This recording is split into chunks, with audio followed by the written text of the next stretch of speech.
Alright, so welcome to this stream. Today, as you can tell by the note sheet over here, we'll be creating some features from Zelda Tears to the Kingdom, not the entire game because that would be crazy. I don't got that sort of time. The stream's only 3 hours, and also Blueprint has limitations like the 16 layers and all that, and the thermometer, of course. But the features that we will be creating today are Ultra Hand and the Glider Armor ability, and any other requests that we have from chat. I have other ideas too, but I want to leave it open for requests from chat. I streamed on Friday and I got one request on that day. So if y'all didn't catch that stream, because it was later than I normally stream, like I normally stream at 5. But for my Friday streams, I stream later. So if you didn't catch that one, you can still make a request today in the chat. If you want to see any other abilities, just nothing visual related. I don't plan on recreating something where it's only visuals. And then also for my next stream, it's gonna be 4th of July themed. I'm gonna be streaming on Sunday, of course, but I'm probably just gonna be making fireworks and stuff like that.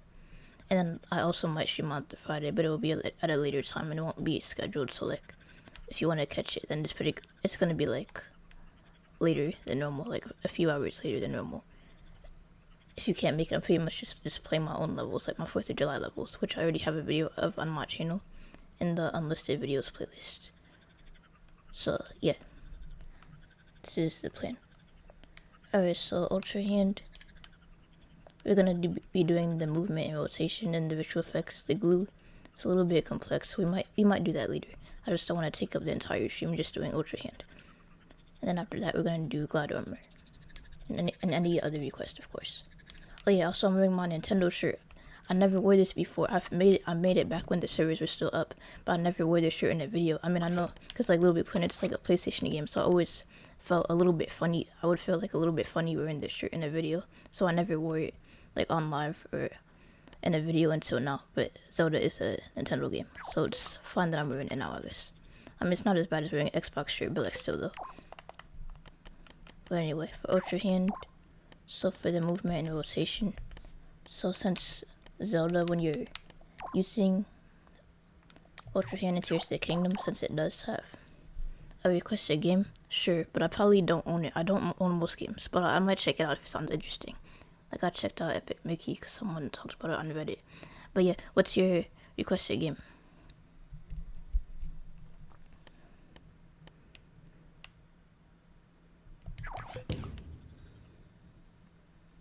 Oh, hi, Evan. But yeah, right now we're doing Ultra Hand. I wasn't sure if you were gonna, when you were gonna come, so I decided to do Ultra Hand first. Five Nights at Freddy. Yeah, I don't own that game, and I don't really play horror games anyway. But if you have any other suggestions that are not horror games, I might check it out. But I'm not really interested in that genre. But yeah, I think maybe my next stream I might play Terraria. But yeah, we're doing the Glider Armor second, because Evan was the one that requested. I didn't know when he was gonna come, so I decided to do it second, so he wouldn't miss it. But anyway, we're doing Ultra Hand first, since that's first on the list. And yeah, if y'all have any other ideas for Uncharted, maybe. I actually have played Uncharted, so I'll add it to the list. But yeah, I'll add it to the list. I think I have the full collection too, so I'll probably just do Uncharted 3. I haven't beat the game, but I don't think that's a big deal. I have got a decent amount through the game, I think. Yeah, The Last of Us or Uncharted. I don't think I own The Last of Us, but yeah, I definitely might do Uncharted.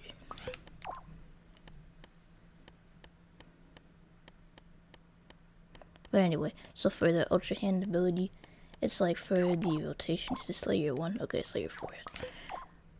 Right now it's layer 5. For the Ultra Hand ability, it's the objects, they light up.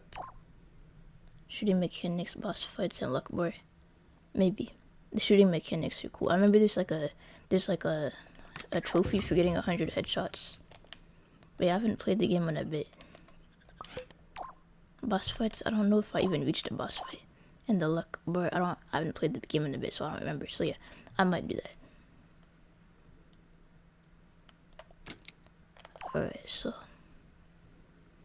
basically what I'm doing right now is I'm making it so the way Ultra Hand works is that wait, did I do this right?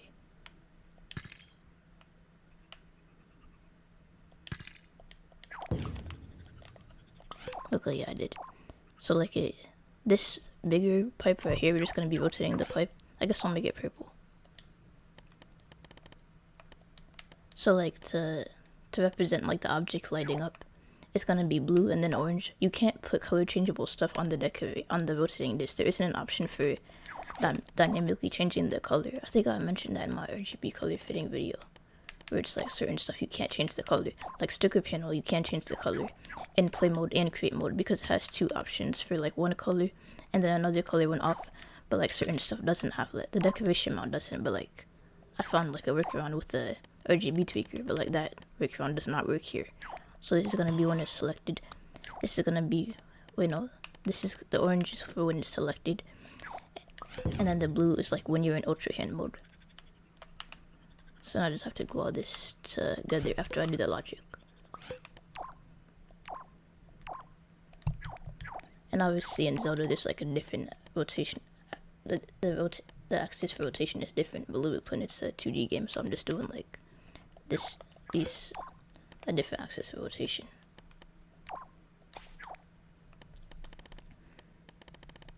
So let's see. I guess I should get out of the sackbot. I mean, I'm gonna put it on a broadcast strip eventually, but like I always like to start with the sackbot so I can clearly see what I'm doing when I'm choosing animations. Where's my controllable sackbot? I have one last game request. Okay, what is it? If you play Roblox, then you know. I haven't played Roblox since I was like 14. Dead Reels? Maybe. I don't even know if I have access to my account anymore though. So I probably won't play that.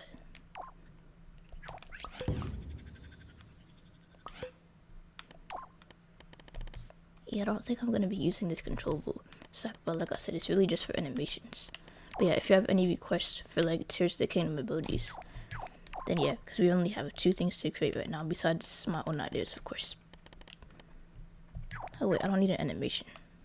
I was just doing this for the ability, so like the way I'm gonna make it is I'm gonna make it so it's triggered by when you raise your hand. So this is what me pressing R2. When you press R2, you can move the cursor around. So you're gonna have to make a cursor.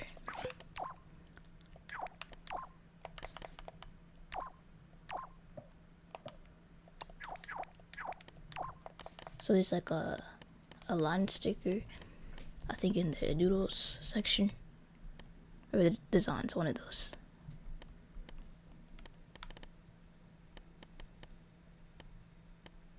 There's a few options I could choose here.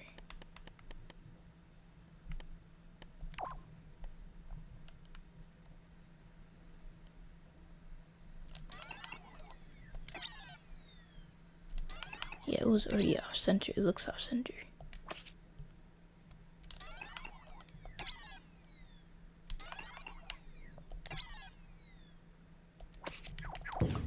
Alright, there we go. So that's gonna be your cursor. I think in the game it has arrows. Like I looked at a video in advance and it has like arrows. I might do that. Oh yeah, and this is the symbol we could when we make the what's it called? The glide armor ability. That's the symbol that they use. Like it looks like it sort of. So we could use that for the glide armor ability. But yeah, this is gonna be the cursor. And basically, like we're gonna do it. So we're gonna place an advanced mover on it, like you would for any cursor. And so for the advanced mover, and for anyone that just joined right now, we're making the ultra hand ability from Tears of the Kingdom. I'm just making the cursor, and then we're gonna make it so it lights up when it's selected versus like not selected. So I'm just gonna do a control native set to receiver on this.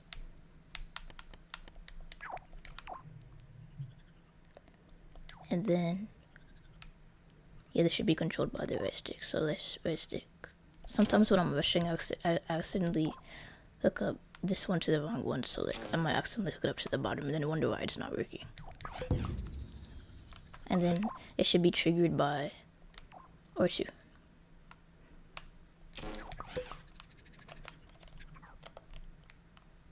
But yeah, we just need to adjust the speed and acceleration and put an anti-gravity tweaker on there.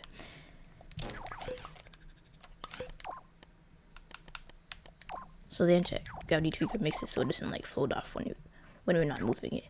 And also speed I think 6 is good.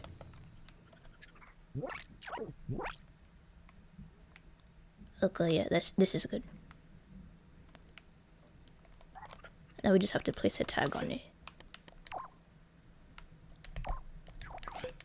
So the object lights up when that's like touching, when it's touching it. So I'm gonna just call this cursor.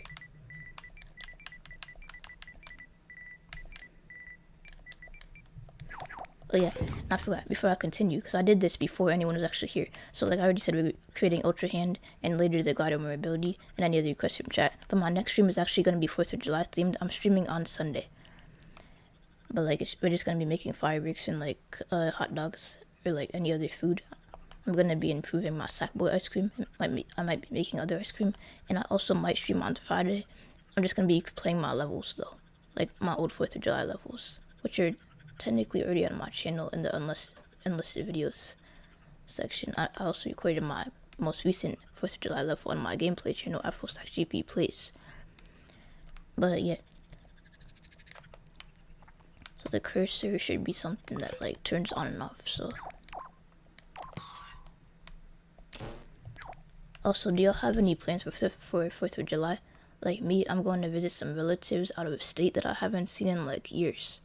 Like I think the last time I've seen them, it was like probably 1 or 2 years ago. I really don't see them too often. They live out of state, so I only see them like a few times a year. But like the last time I saw them, it wasn't that fun because I thought we were just about to like chill or whatever. Like normally when I go to visit my cousins, we play Minecraft or whatever. But like this time we were hanging out outside, and it was like an event where it was like we were like handing out like free backpacks. And like, so I was sort of disappointed because I just wanted to like play Minecraft or something. So like, but I helped hand out the backpacks. And also there was food, but unfortunately I had gotten food poisoning a week ago. So I was trying to stay away from cookies because it was like the first time I'd gotten food poisoning. Or not a week ago, but since it was like the first time, the memory of getting food poisoning was like still stuck in my head. So I was like, I'm never eating cookies again. It was like my favorite kind of cookies, but I was like, no, I'm not eating it. Eventually I ate it though, but like, it wasn't like until the end though. And then there was like a restaurant next door to the place that we were handing out backpacks.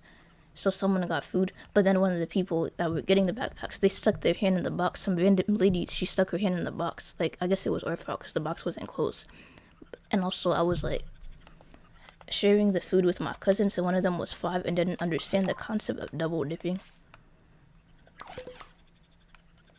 But yeah, I guess it was nice seeing my cousins, so I didn't see that many of them.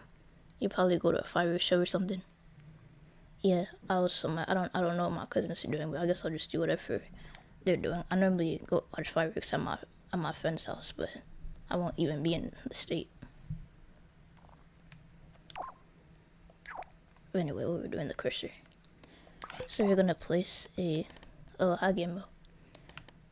Do you have any plans for 4th of July? I was talking about what I did last year. Last year I went to my friend's house and watched their fireworks show. And this year I'm about to see my cousins from out of state that I haven't seen in like years.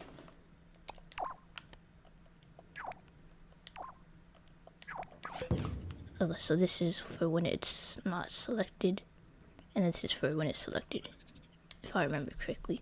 Hold up, I'm gonna check out the video real quick because I watched like a video on it or something. Okay, yeah, it's like blue when it is selected, and orange when it's not. That makes more sense. But yeah, probably not, but today we celebrated my mom's birthday. Oh, that's cool. I think my mom's birthday is in the fall. But she normally goes out to celebrate with her friends. So, I mean, of course we have cake, but it's like mostly a thing that she does with her friends, I think, usually. Oh, you have to place all these together, but that's after I do the logic. Also, you're playing Forsaken. That's cool. I never heard of that game. What's it about?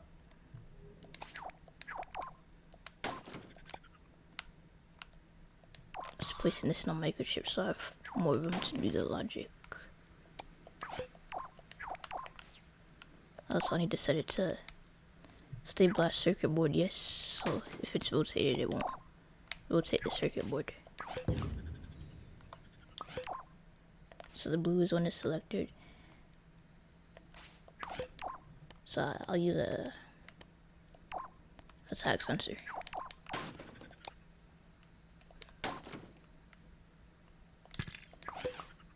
Wait, no, impact sensor would work better.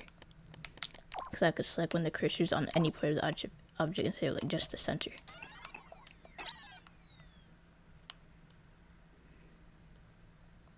So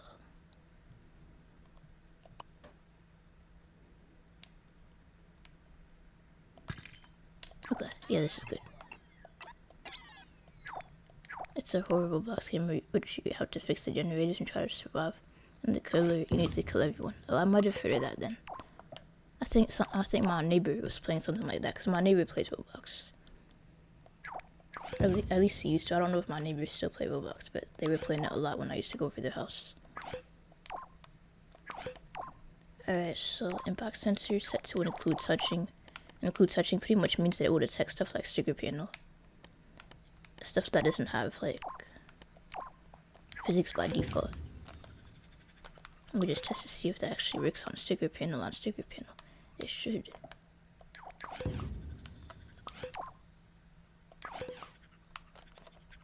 Okay, yeah, it works. I wish the stabilized circuit board option was in LBP3 Vita. Yeah, that would be nice. But LBP3 Vita has like some stuff that LBP3 doesn't. That the other games don't have. Like, if you're trying to like rotate something, like let's say this arrow. In the other games, you could only flip it like this. But in LBP3 Vita, you could like. Well, I mean, it doesn't really matter for the arrow, so it will look the same either way. But like, you could flip it vertically as well, so that's cool. And then in LBP3 Vita, you could actually change the color, both the color and brightness of water. Like this scale right here this is a bit confusing. So like the LBP3 Vita has it. The colors and they just look, I don't know, it's easier to adjust, and you could adjust the brightness. I hope I didn't kill any Sackbots. Okay, cool, I didn't. And the thing that doesn't make any sense is that LBP3 Vita is actually optimized for multiplayer, despite being the game that like no one really plays. It's a good game, it's underrated, but like the follower actually has the option to follow specific players, which would be really nice in LBP3 3. But yeah, something in case you didn't know, the whole waterproof Sackbots glitch does not work in LBP3 Vita. Like if you place an anti-gravity tweaker set to 100% on a Sackbot, in LBP3 2 it works, but in LBP3 Vita it doesn't. It's weird. And same thing with setting a hologram on fire. It will still show the fiery texture, but the 3D glitch works. I tested out the 3D glitch. It works. Like there was a tutorial on how to do it on YouTube, how to do the 3D glitch. You didn't knock it.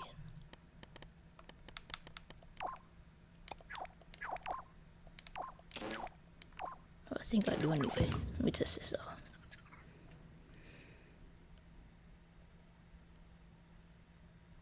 Okay, so that's for when it's selected.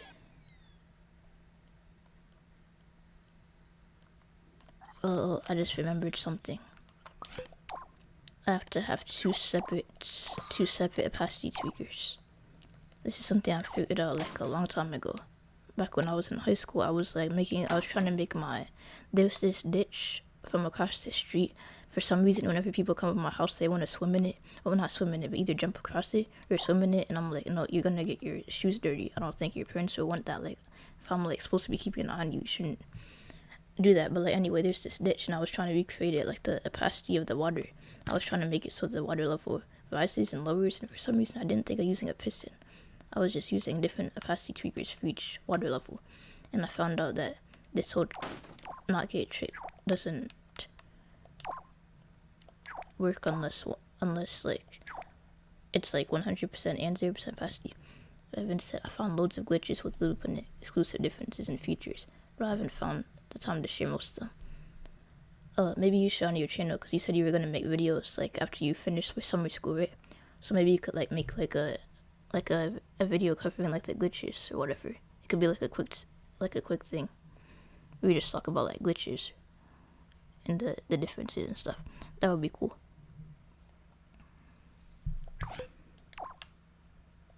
Look, I'm probably wiring this in the wrong order.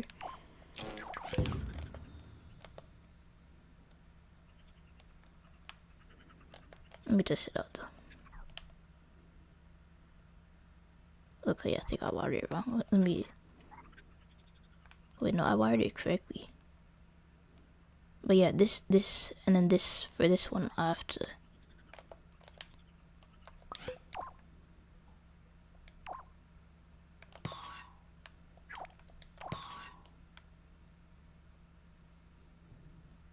I might make GD and Loop and videos on my channel. I might make a second channel for Forsaken videos.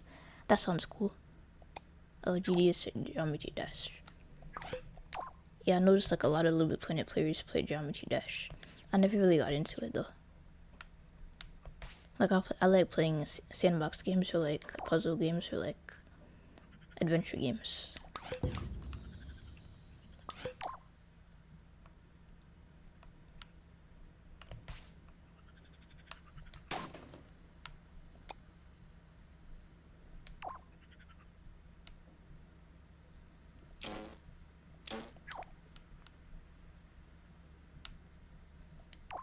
But yeah, then I just wired this the opposite way.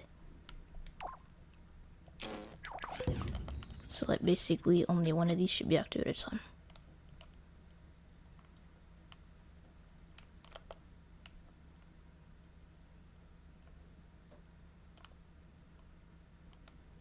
Wait, now it isn't working. Are these in the same layer or... Oh, hi the cheese man. Thanks for joining. I remember the first time I played this game, me and my twin were next to each other on the PS3 in the living room. Oh, that's cool. You have a twin. I remember one time when I was playing online, I pretended that my mom was my twin sister. Like I told one of my friends that my mom was my twin sister. I don't know why I did this, but I was like, oh yeah, this is my twin. Like, yeah, I don't know why I did that. I think the first time I played this game, it was like with my dad. Like it was the first Little Bit Planet game that I played was Little Bit Planet 1. So like he was like helping me with the ghost level. Like the ghost level is a bit tricky, I guess, if you're young. Like there was this kid that was babysitting, and he has Little Bit Planet at home, and his dad set him up with the game or whatever, because I introduced him to Little Bit Planet 3. But like he said he couldn't get past the ghost level, which is unfortunate, because in order to unlock create mode in the first 2 games, you have to complete the first world of story. So yeah. If any of y'all have kids and introduce your kids to Little Bit Planet, make sure to help them with that at least the first world, so they could unlock create mode. Or like, cause like when you're that young, you don't really think of like going on YouTube to look up how to like get past a certain level. So like if you introduce Little Planet to your siblings or kids, whatever, at least help them with the first world, so they have access to create mode. So yeah, I think I taught that kid how to like make a cart or whatever. So.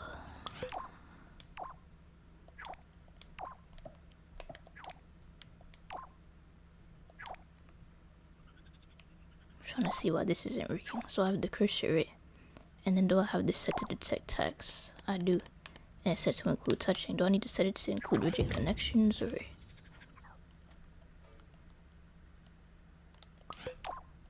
Okay. Okay, yeah. Include rigid connections wasn't necessary. I forgot to press R2. That was the thing.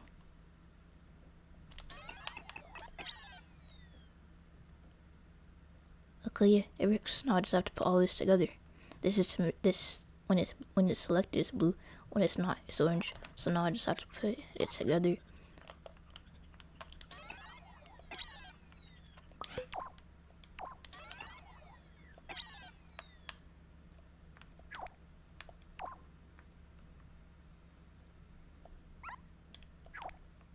I don't know why it wasn't letting me glue it.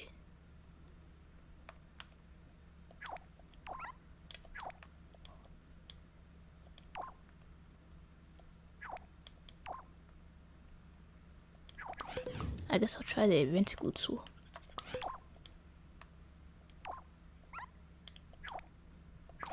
Yeah, that's weird.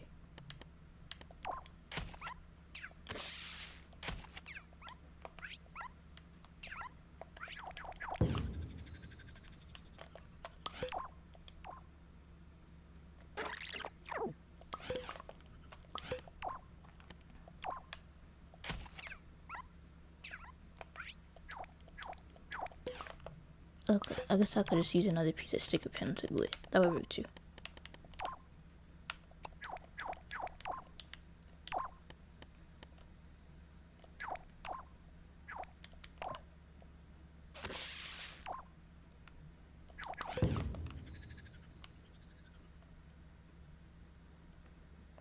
Also, I just realized I didn't make the pipe big enough. Yeah, let me test it out. Because it's supposed to like cover it. Maybe I should just change the color to white. Because it's just like...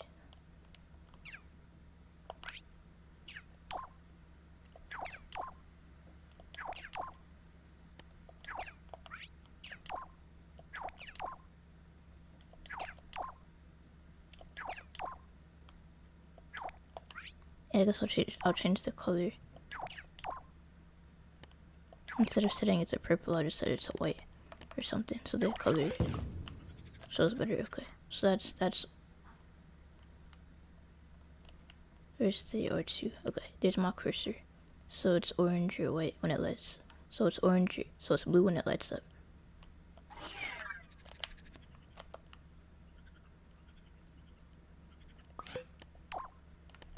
And I have to make it so that only happens when you're actually in ultra hand modes. So you can use it in gate or whatever, or circuit node, whatever you prefer. But I'm just gonna place it in a microchip so it's easier. So then I'm just gonna have a. I'll just use a remote tag sensor. A remote tag sensor is basically the same thing as a tag sensor that's set to infinite. It just saves you like an extra 2 seconds when you're doing logic. So I call this ultra hand mode.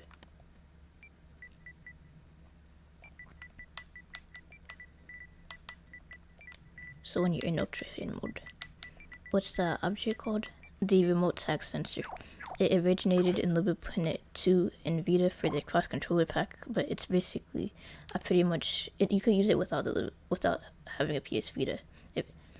In PS Vita, it was like so you could connect your PS3 and Vita and have the objects interact in cross controller levels, but like in LBP3, it's the same thing as a tag sensor that's set to infinite, except you don't have to set it to infinite. It saves you like 2 seconds when you're doing logic, pretty much. Like that's what I use it as. It doesn't have a range. It's set to infinite by default, so it saves me 2 seconds when I'm doing logic. So yeah, remote tag sensor.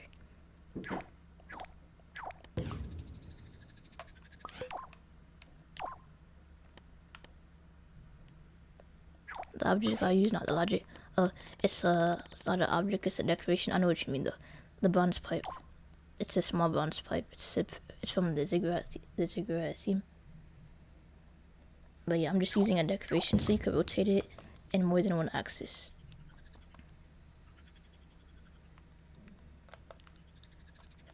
Okay, I'm gonna move this down actually.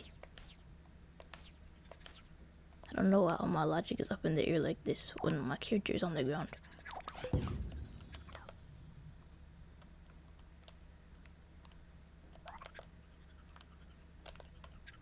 Oh yeah, ultra hand mode. So like ultra hand mode, let's see, I could do something cool. Hold up, I have to see what's in my pocket. I have to see if there's an icon. I know the move pack added some icons for certain stuff. I was thinking like maybe using the poppet cursor to like activate the abilities. I'm not creating all the abilities, but if I did, I could use like the poppet. What's not the poppet? The sack pocket to activate it. So like I'm trying to see if there's like a hand doodle. There is. I was just looking in the wrong place. There we go. So like if I wanted to, I could do that. But I don't think I'm gonna use the sack pocket. I mean, I could, but let me see how that would work actually. I have it disabled right now, but I could. I thought there was a different icon. Isn't there like a separate icon for it, like just the hand, not the arm? Or am I imagining things? Yeah, I really thought there was one for the. Okay, I could use the arm and then just like cut it off or whatever. I could cut it off so it like hangs off the edge like this.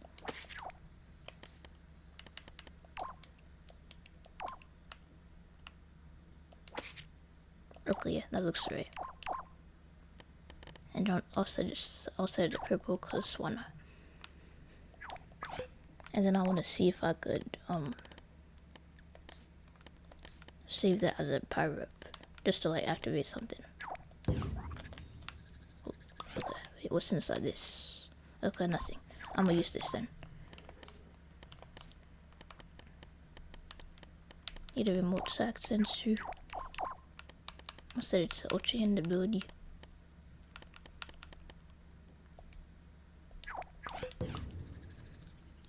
And then this is gonna be like, this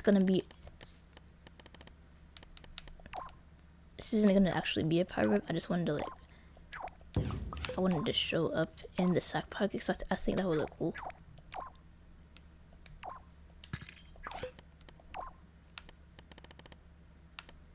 Sack pocket.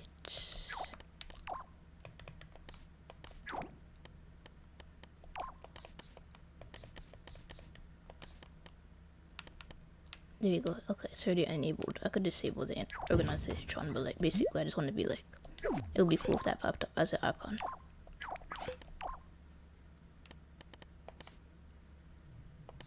Just joined in. What's happening?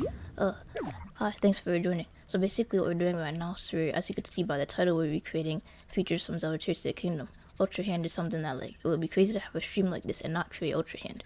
So we're doing the movement, we're doing the visual effects right now. I already did the movement, I didn't do the rotation yet.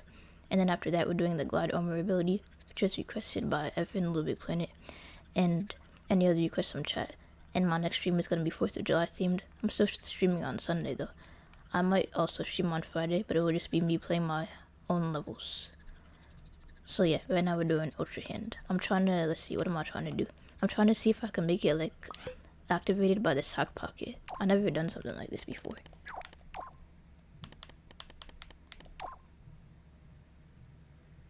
Make it go spinning, spin.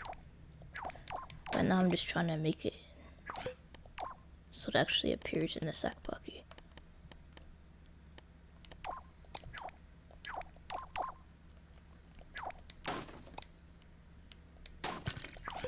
Let's see, what am I trying to do? I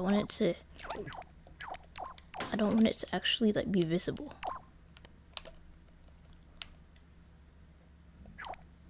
So like I want it to like sort of like self-destruct, and I'm trying to figure out like the best way to do that.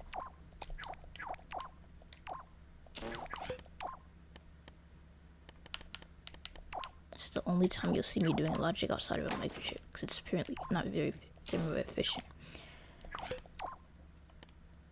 Oh wait, no, I don't want it to self-destruct that quickly. I'm gonna use a countdown timer.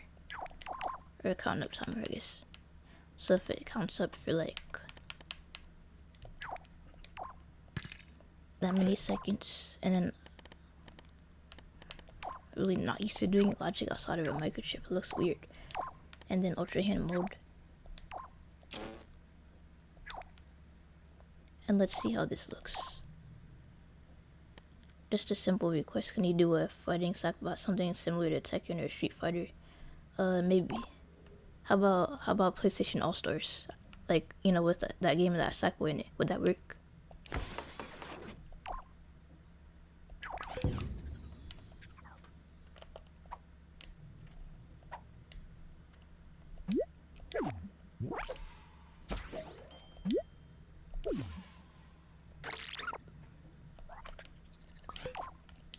Alright, so that looks good, except I set it to the wrong destroy effect.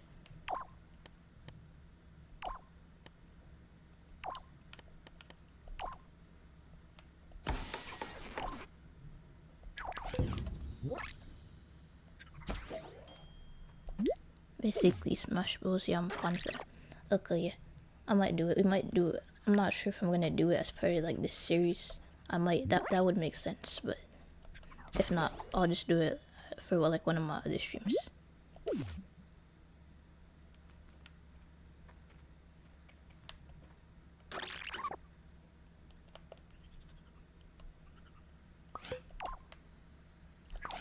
I don't know how I feel about it emitting like, I don't want it to be visible at all, but at the same time I want it to be visible. I don't know.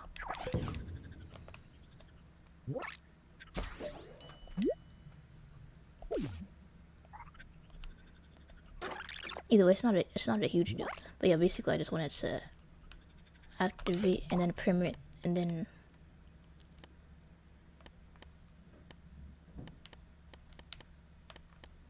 So we needed 2 port selectors.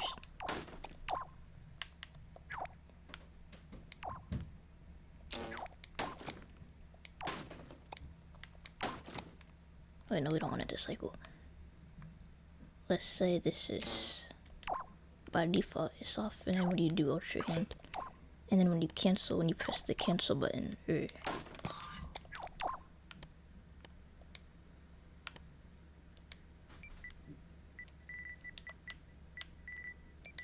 ultra hand mode off.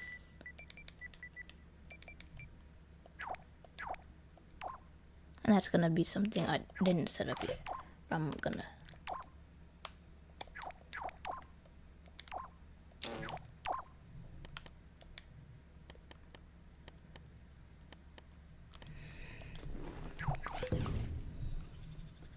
Alright, so what were we doing?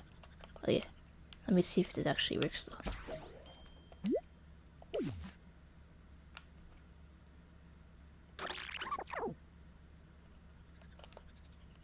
That like omitted way too fast for it to even trigger though.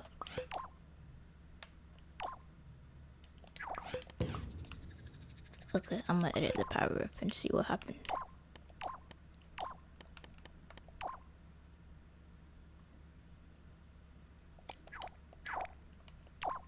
Yeah, okay, that's what happened. I forgot to actually set the thing to ultra hand.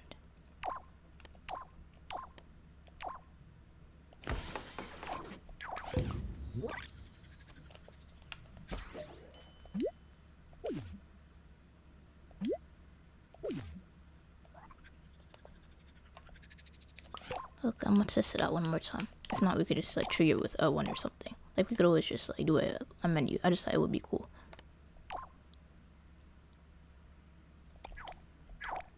And I forgot to pause it.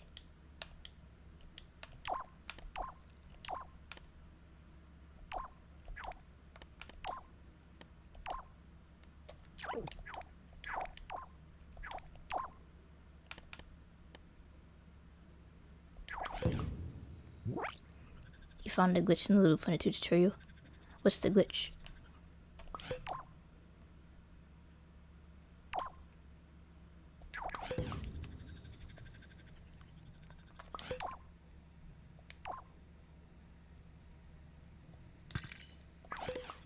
Okay, yeah, that isn't working, so we're just gonna do the menu approach.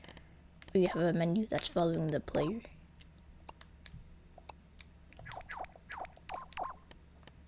And then, I mean, we don't need a menu, we could just like trigger on and off. So I'm just gonna signify that with a sound effect.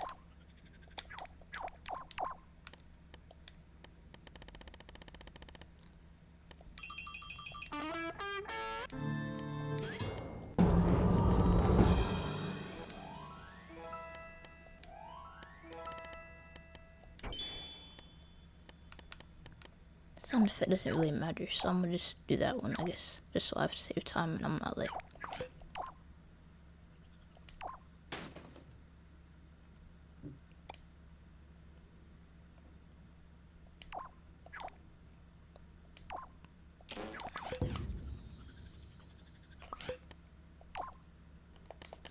Alright, so let's see how am I gonna do this.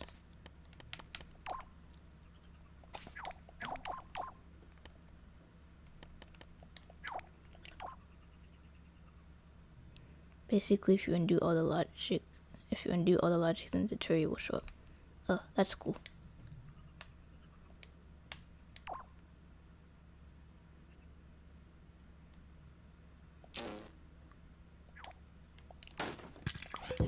I don't think I need the remote tag centers if I'm gonna do that. Okay, that works.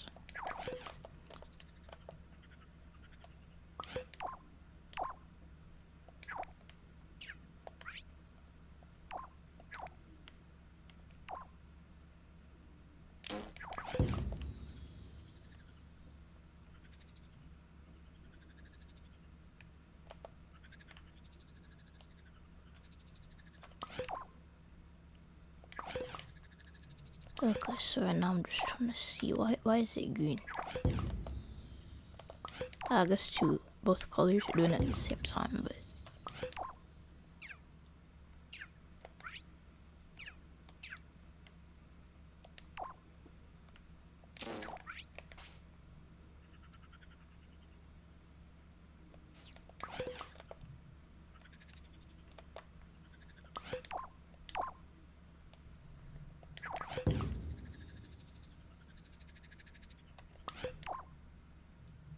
So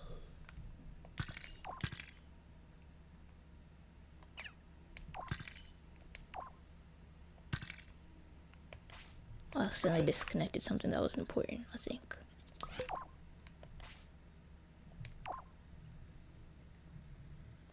Did I make levels? Yeah, on LBP3 too. If you search at my profile on LBP3 Find, you can find my levels, JWP1, and my PSN is listed in my channel description. So JWP-1. But yeah, the levels I made are sort of outdated though. I didn't really know how to make good levels back then. But like my most recent level, my 4th of July level, that level should be on the archive, because I made it after 2023, so it should be there.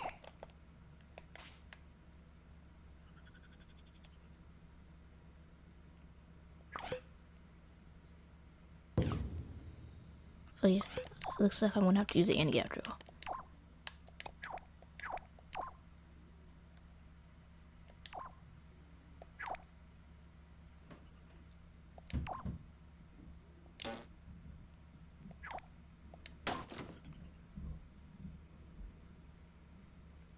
I could use the Orge. Okay, yeah, I just wanted to turn invisible. So this is invisible.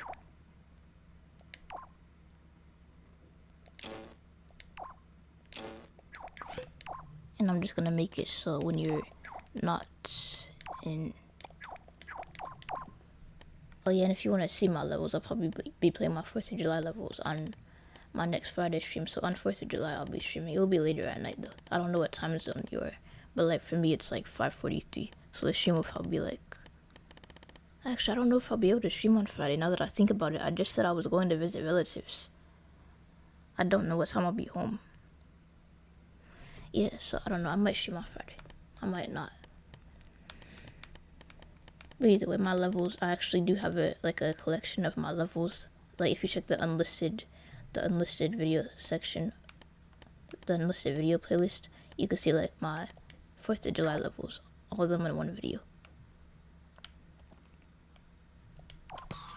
I'm just using a not good. I know I could invert it, but this will make it easier to read later on. So,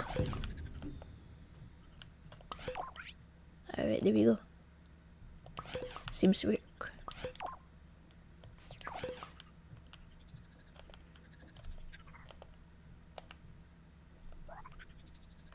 Oh yeah, and we need to turn position sound off so we can hear it no matter where we are in the level.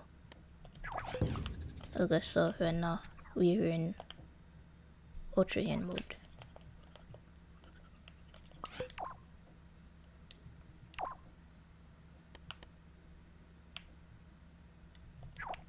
Oh yeah, I have this hooked up to the wrong thing. It should be hooked up to here. But yeah, this is no ultra hand, and then this is ultra hand. And then this pretty much means that we could, once we select it, we should be able to move it.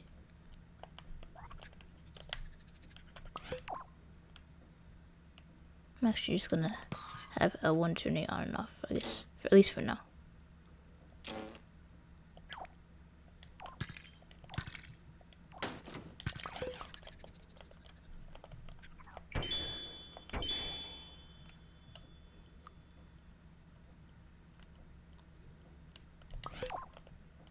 Why isn't that bright enough?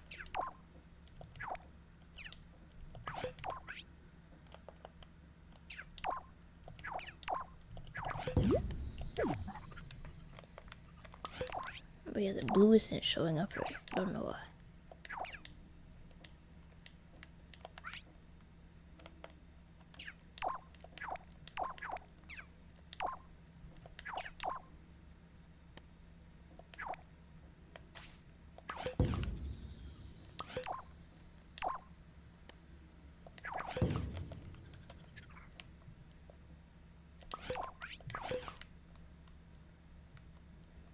But yeah, that's alright, I guess. Oh yeah, and I forgot to make these invisible. Okay, so pretty much when you have this selected, it should be able to move.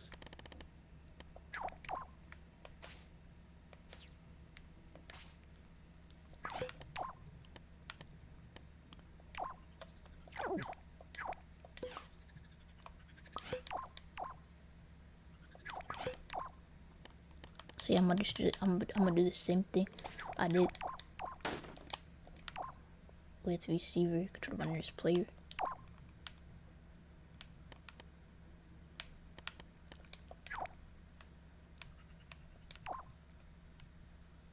Left, right, and then up, down.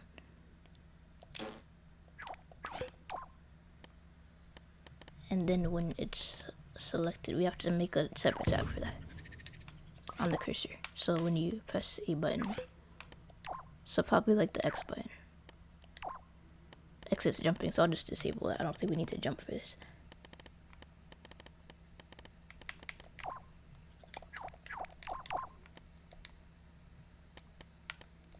So I'll call it cursor select.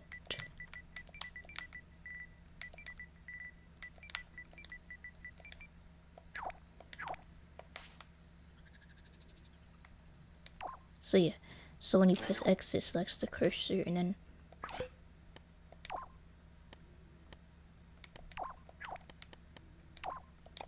when the cursor is selected, it will turn it on.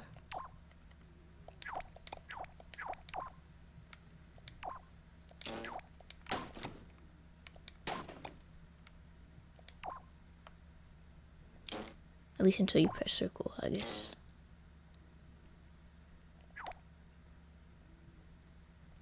And then I'm gonna get a separate thing for pressing circle.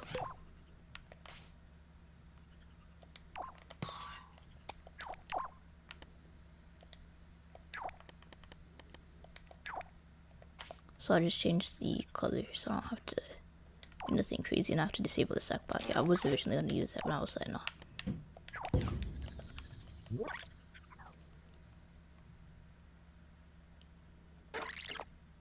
Anti-gravity trigger. So this ain't float. Fish. What?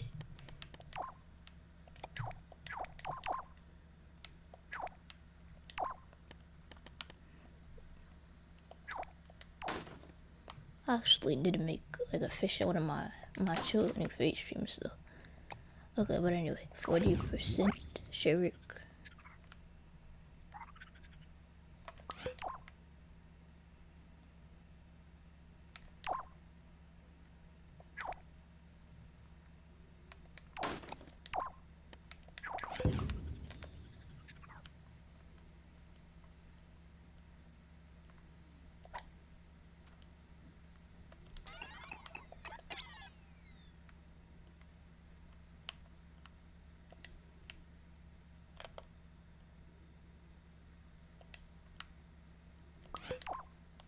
Okay, so now I just have to turn it off. I mean, it's still not working, but like. But yeah, I need an AND gate. So like when you're actually like on it.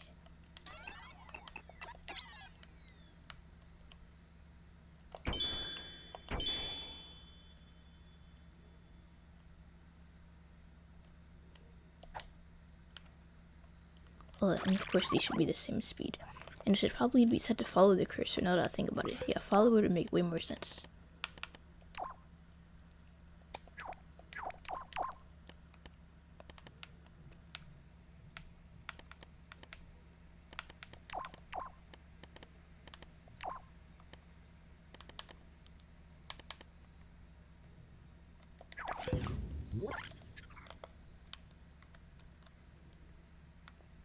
But yeah, now we can move it around. And then for the rotation, it's like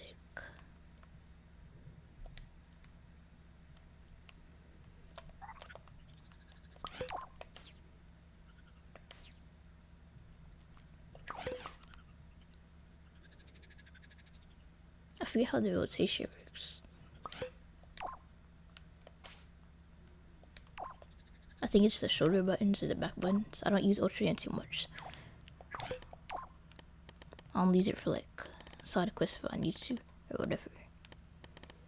But anyway, for the rotation, it's basically you can rotate it like what 8 times, so like 45, and it rotates in like 45-degree angles, right?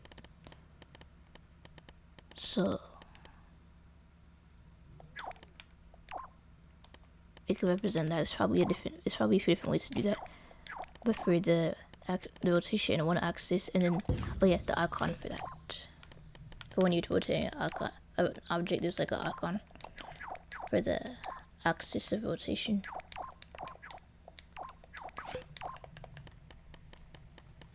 It's like a circle.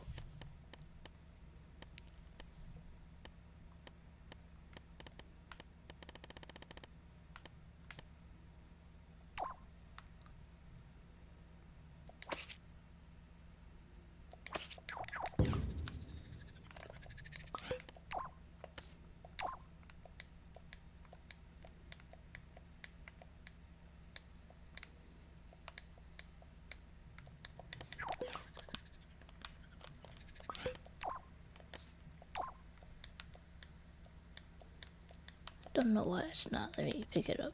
But either way, I'll just try it again, I guess.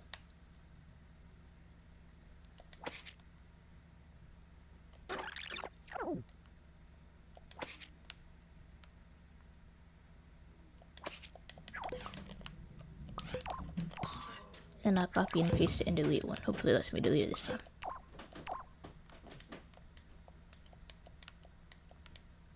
It's really weird.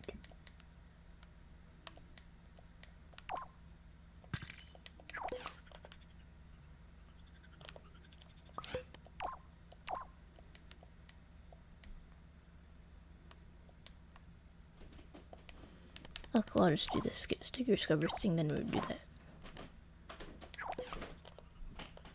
I just wanted it to be like the same size, which is why I was like doing it that way. But yeah, one of these needs to be red, the other one needs to be blue.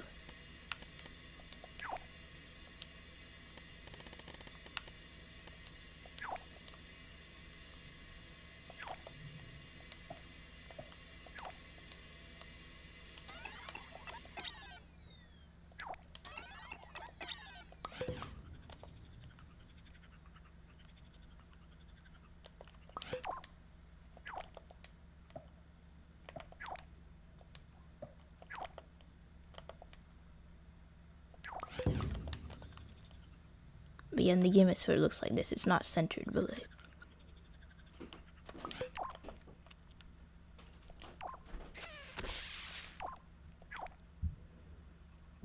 And this should only be for like when it's selected. So then we just set it to 0 opacity for both the on and off time.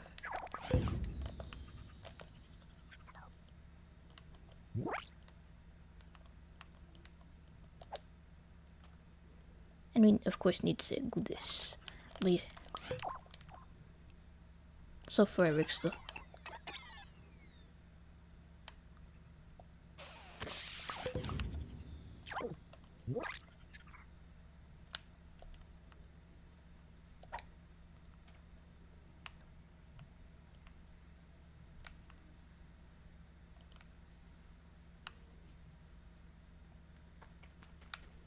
Why isn't it letting me move it? It's weird. Oh, I think it's because it's out of range or something. Yes, I probably should increase the range. And also, I never ended up using the sackbot.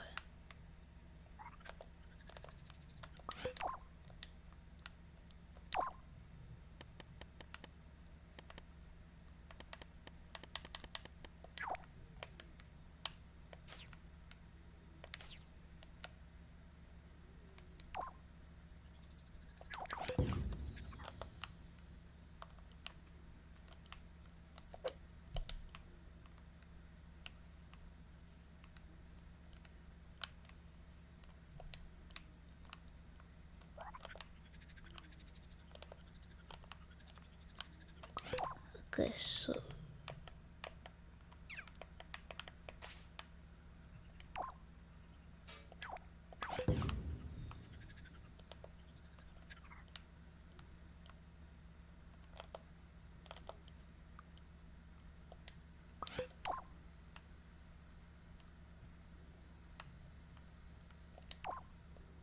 it sets it on and off, but like it's still following it. Don't know why.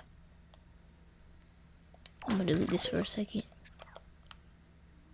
Oh, it's glued. I remember what I did. I remember what I did now. I think I accidentally glued it. Yeah, because it was when I glued this. So I was like, oh yeah, I need to glue these together.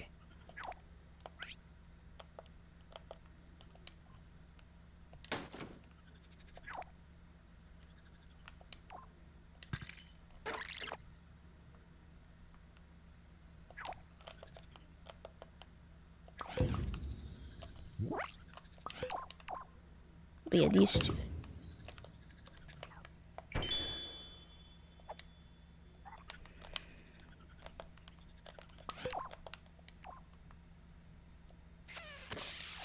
These two need to be glued, and then this needs to be glued with the advanced glue tool. Or like at least when there isn't a cursor around.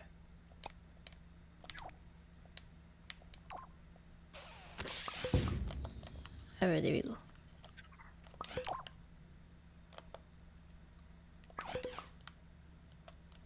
And also I said I was gonna add an anti-gate, but I never did.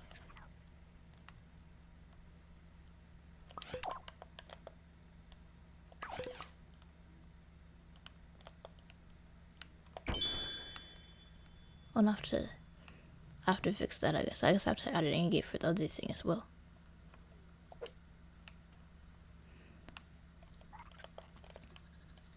Either way, I'll fix that later. Right now we're gonna do the rotation. So it's basically like 8 gyroscopes. I'll set my thing to like 45 degrees. We could adjust the speed later. But pretty much 45 degrees for all these.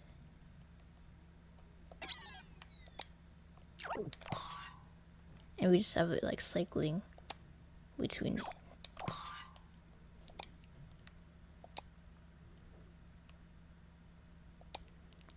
Like so. So, yeah. And I'm gonna space these out evenly, of course. Or like as evenly as I can.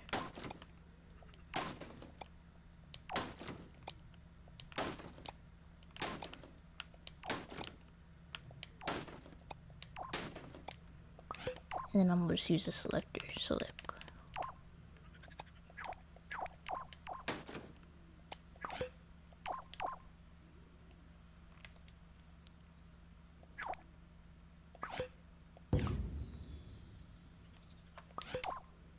Oh yeah, it needs to be 8 ports.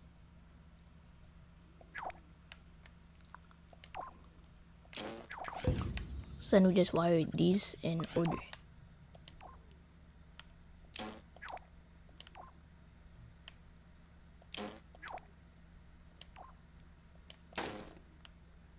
Didn't mean to please say circuit node. Circuit nodes actually are useful, just not for what I'm trying to do right now. Like you could use them as an anti-gate if you're too lazy to get an anti-gate out of your poppy.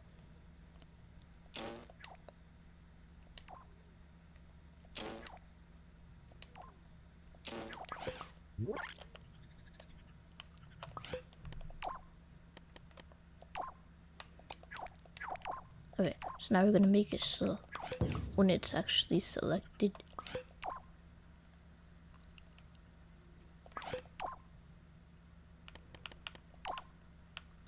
we're gonna have to place this in a mixture to make it so it doesn't like, you can't select it unless you're actually like in the mode.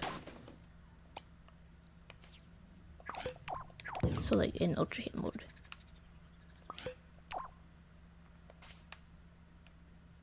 I was looking for a remote text sensor, but I guess I get one out of my poppy.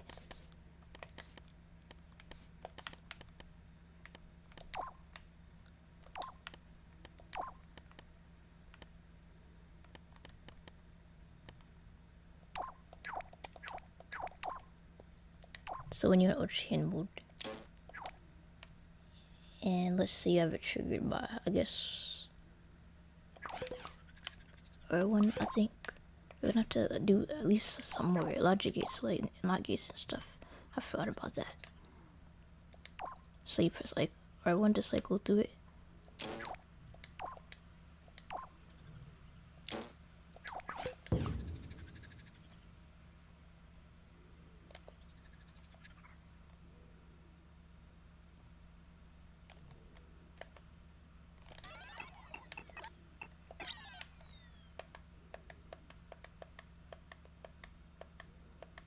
But yeah, that's pretty much the first axis rotation. It's not rotating perfectly. That's because we don't have it in the center. You have to place the thingy for the rotation in the exact center. And I didn't do that. I'm gonna change this to like green and change the opacity for a second, just so I can see it better.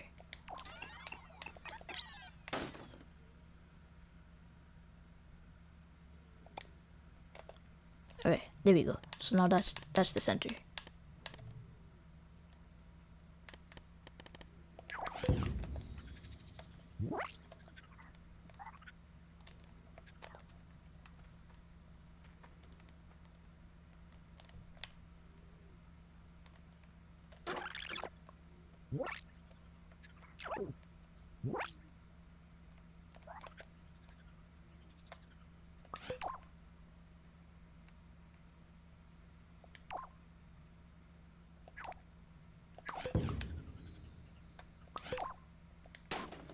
Wait a sec, did I accidentally have this placed on here or something?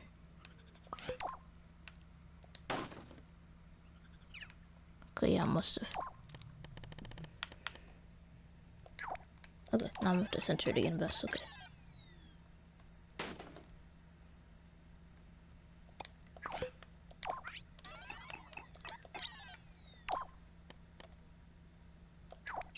Okay, yeah, now it's on the right thing.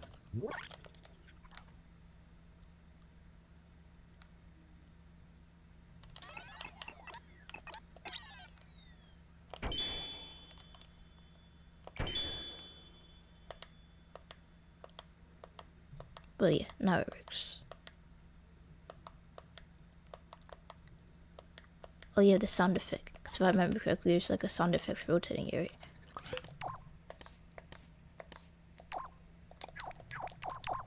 Look, I think we could find one in UI. So.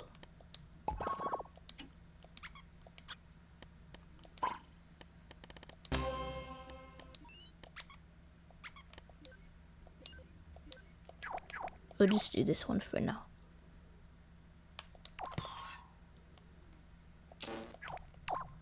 Oh, that's low-key fire. Oh, thanks.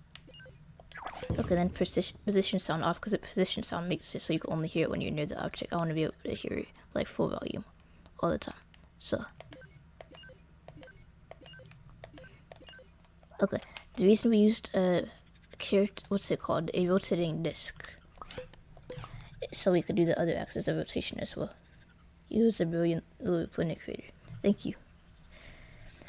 Alright, so the other axis of rotation, like I said, this isn't going to be completely accurate because Little Planet is not a 3D game, so we're just working with the two axes that we could like easily rotate. So let's see, how do we deselect? Alright, there we go. And then we go out of this mode for now.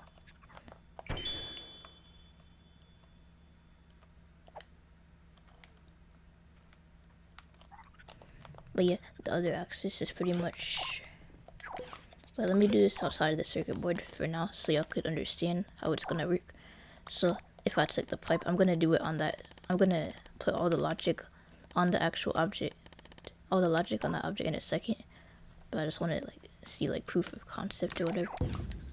I mean, I know it's gonna work. I'm doing this for like y'all's benefit and mine, I guess.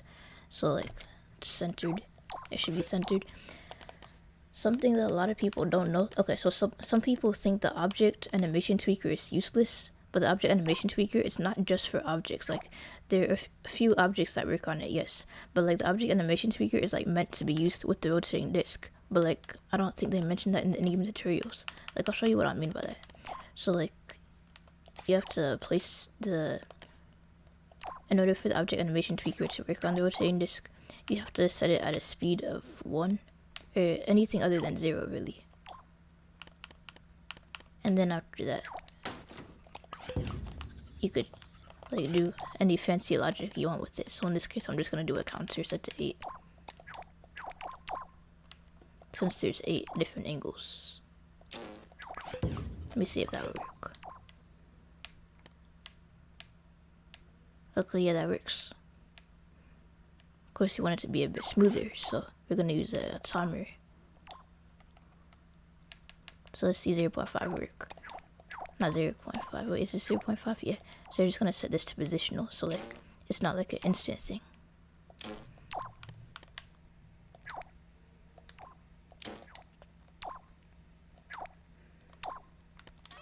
I'm gonna turn preview mode to off for now. Alright, so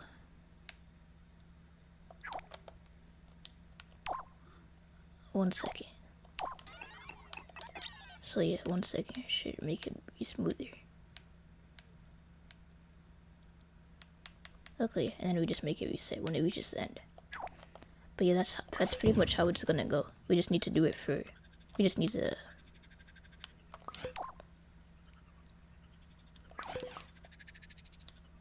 this is really messy. That's because I don't remember how the controls actually work.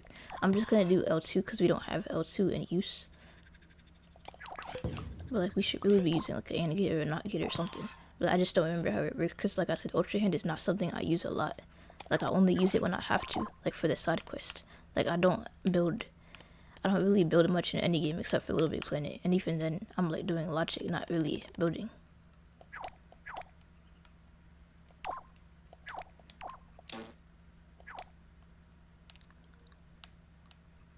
Okay, so just gonna make it so it resets.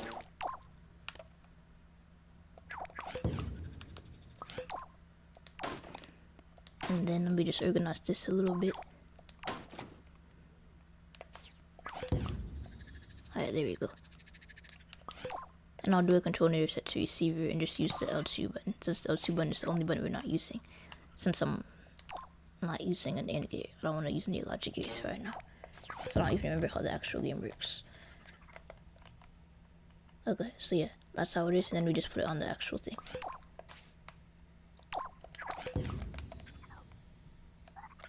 Oh, I didn't want it to rotate like that.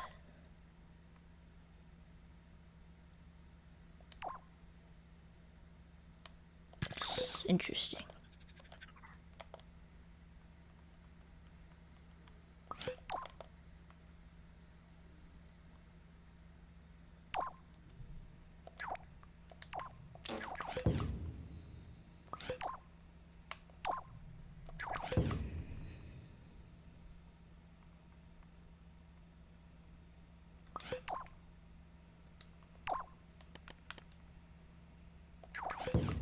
Let me see if that will fix it. It probably won't, but okay.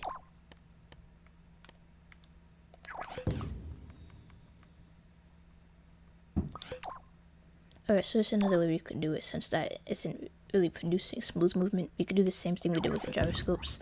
Obviously, gyroscopes don't work with the character rotation tweaker, so we could just do like a series of batteries. So like, with this method, it won't be perfect. Like with the method we're about to do, it won't be perfect. But it's like, at least it'll produce smooth movement though. So we just need to do like a series of batteries going up by like 12, I guess. So this one could be set at 12. Or I guess 0%. And then the next one's going to be set at like 12%. 0 and 100 is basically the same thing for this purpose. So this one is going to be 12%. Or we could do 13 and round up. Because I know that like 20, so like 45, 90 degrees is 20%. I mean 25%.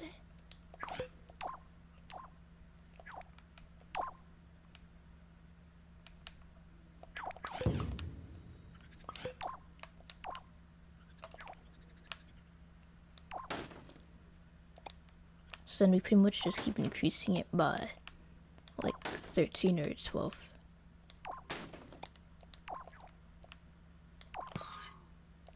So this one's 25. You can increase it to, so 25 plus.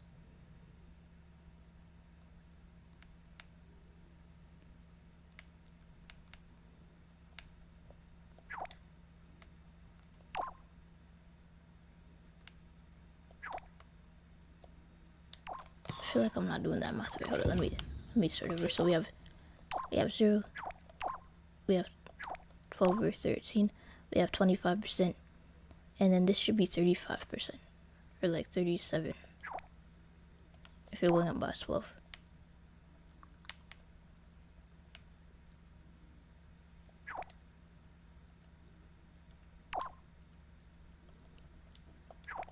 And then that could be 50.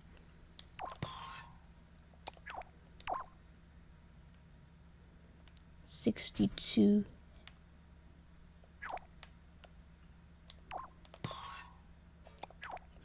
And then 75.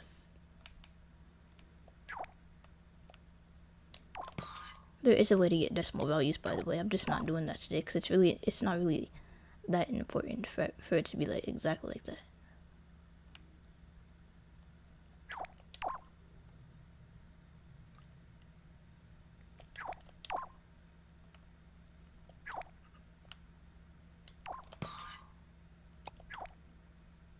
Okay, what is this? 8, 1, 2, 3, 4, 5, 6, 7, 8. See, I should only have 8 here. So I think after 87 I'll be good.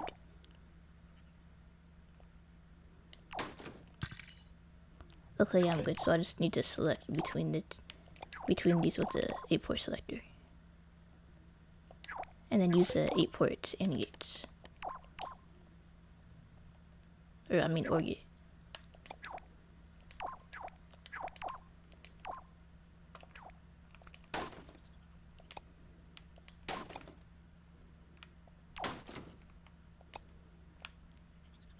And then the circuit nodes is so we don't have to use the AND gate. It was like faster than taking an AND gate out of my pocket, I guess.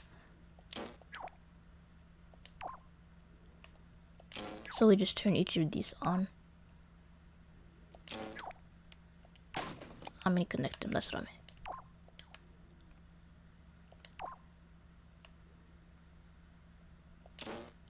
Let me zoom in.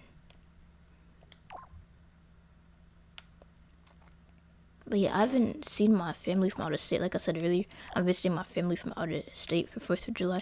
Or at least that's what my mom says. Unless she changes her mind, that's what we're doing. So yeah, I haven't seen them in a long time. Or like at least not for 2 years. I mean, that's sort of long. I don't know what we're gonna do though. Like I said, when I was younger, it was simple. We would just play Minecraft all the time. But like, I don't even know if they still play Minecraft. I mean, I don't, but I don't mind playing it with my cousins. But like, I mean, we're probably gonna be hanging out outside. I remember last time I saw them on 4th of July. We like made fireworks. It's funny. They were like, "Do you want to play LBP3 or do you want to do fireworks in Minecraft?" I was like, "Minecraft." Like, I don't know. I should have said LBP3. Like, I don't remember playing LBP3 with my cousin all that much. So I really should have said LBP3.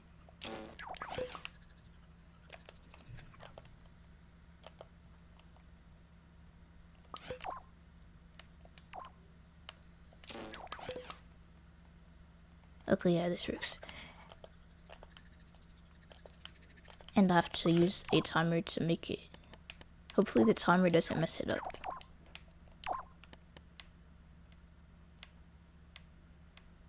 Positional.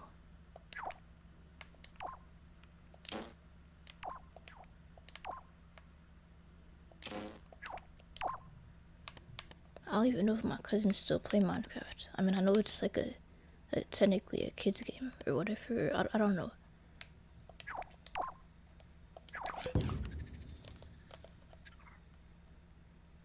Okay, yeah, it does that again, but like we don't really need a timer anyway, so technically we could have used the other method, but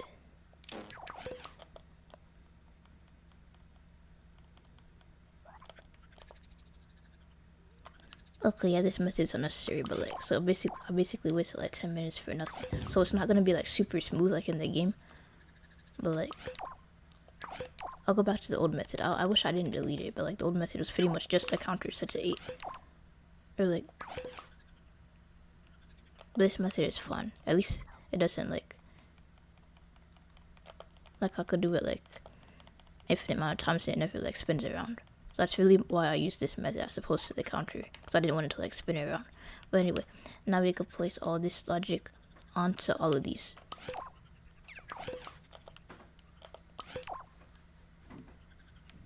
So that's the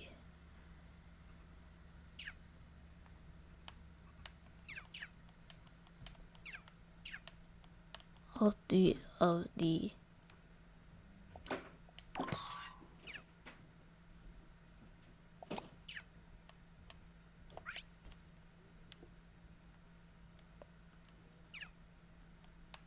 can't actually see where the decoration mounts like start and end. I'm gonna set it to grid temporarily, then I'm gonna just like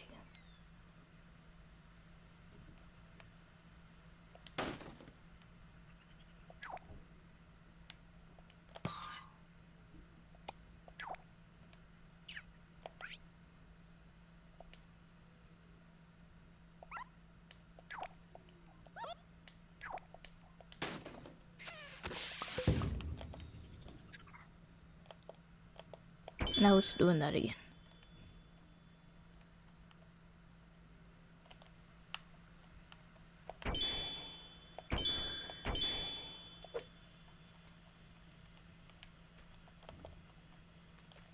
Oh, I think I accidentally replaced it with something.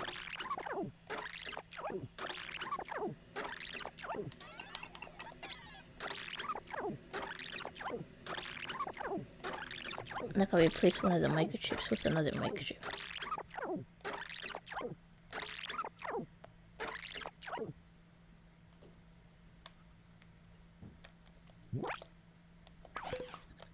Okay, I'm gonna take all of these apart with the grid tool and I'm gonna place it back together.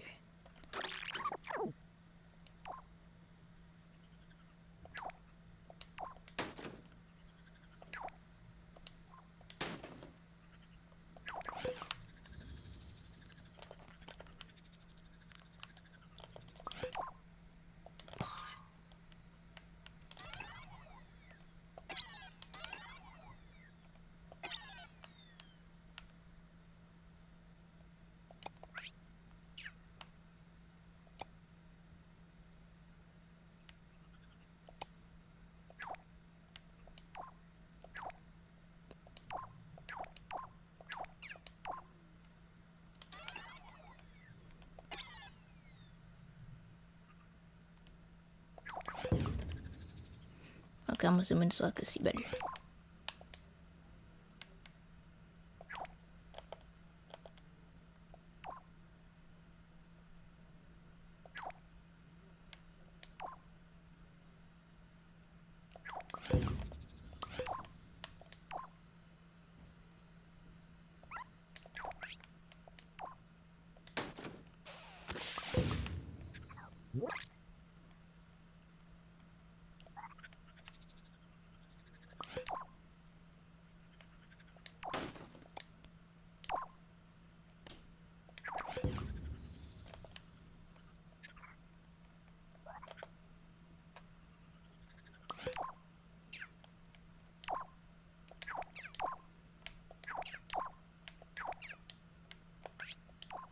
I have to set all these to one real the rotation won't work.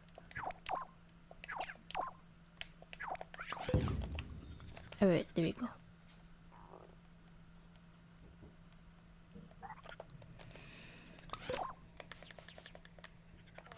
And then this was just like the demo.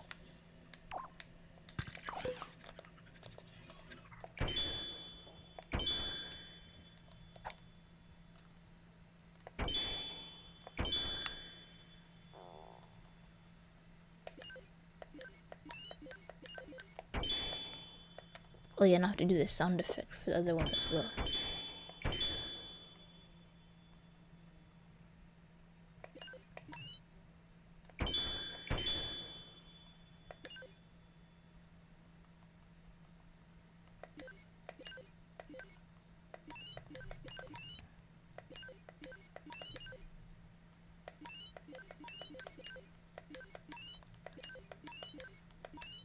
Yeah, because of the rotation, the gluing would be a bit difficult, so I said we might do that. Like, I already spent, like, almost half the stream on this.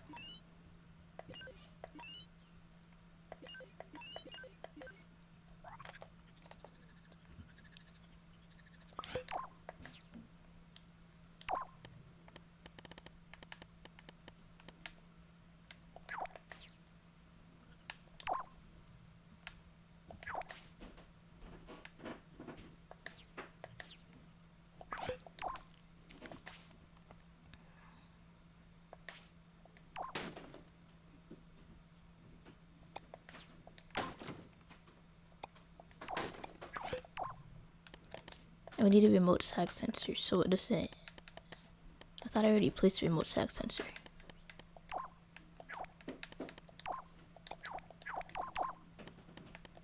But the ultra hand thing should really...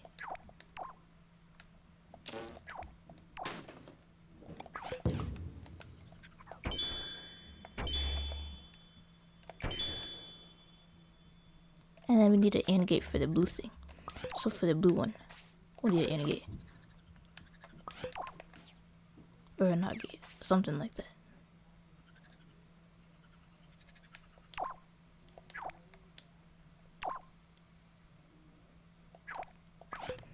Alright, so we're gonna make it so like when you're actually in the mode and when it lights up.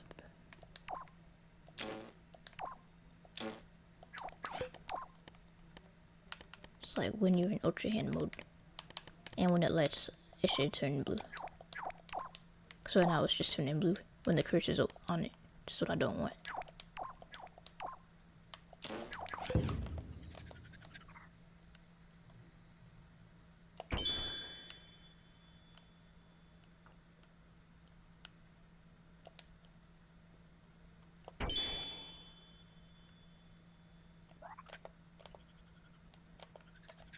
Okay, let me see that again.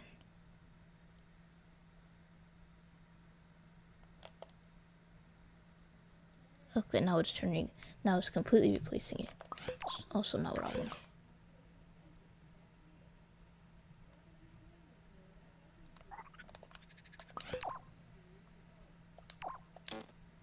I also need an AND gate for this one too.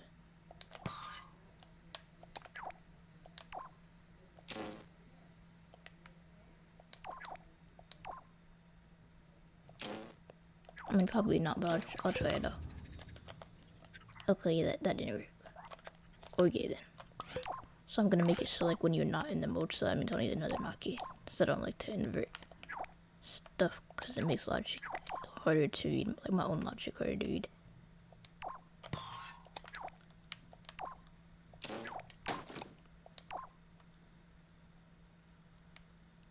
Oh, I already did that. Okay.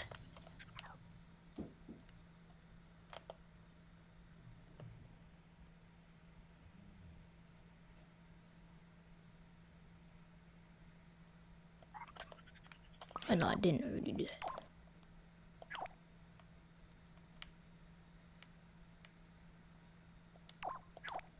I need to space this up. Like it's just a whole bunch of wires right now.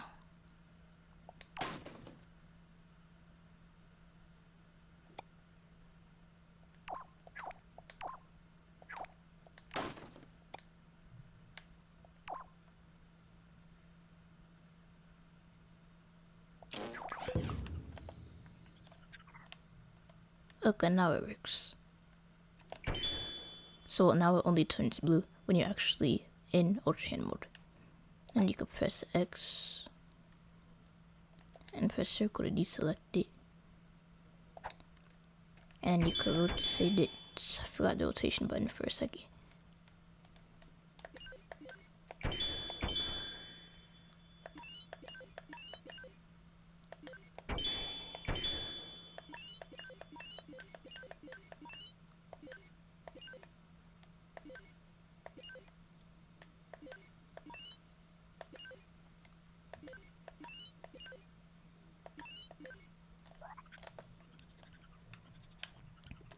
But yeah, that's how it is. Hold up, I'm gonna get a quick drink of water. I'll be back in like 2 seconds.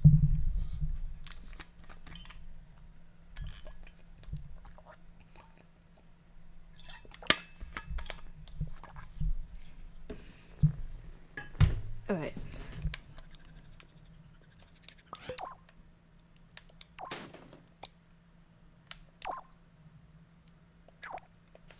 So for the rotation logic, I just have to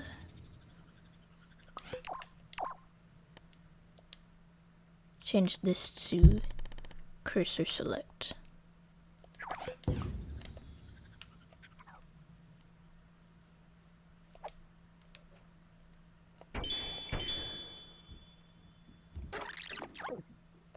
Well, never mind. I'll leave it the way it is because now I would have to change all of them.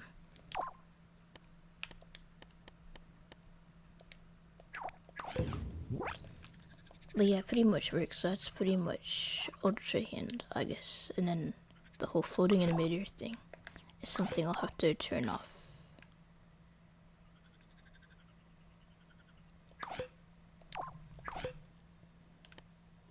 So I guess I can make it so like when you're not in ultra hand mode.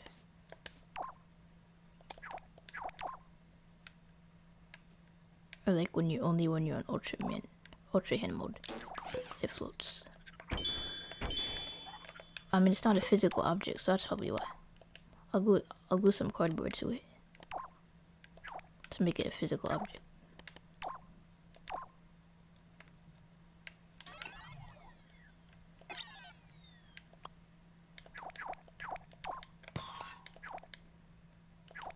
I'll make it invisible.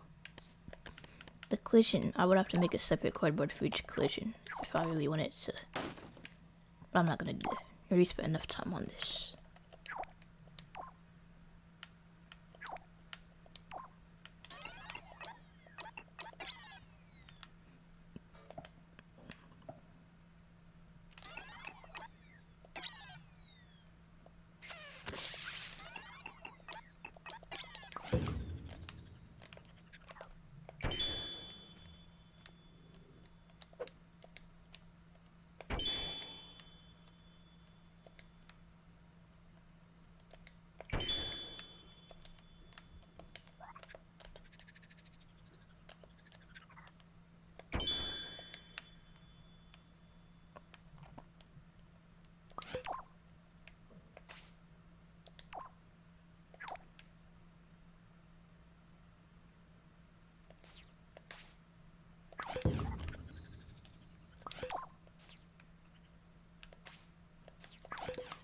I'm trying to see where the cursor selects, I guess.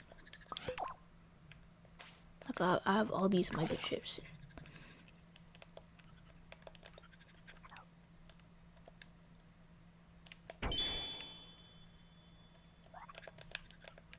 Wait, is this glued? Okay, I keep accidentally gluing it. Okay, yeah, and now I fixed the floating issue. So now it only floats when you're actually doing that. So like when you're actually in alternate mode, it floats. So we can select it, and we can rotate it. And I forgot to add the sound effect. I keep forgetting the sound effect.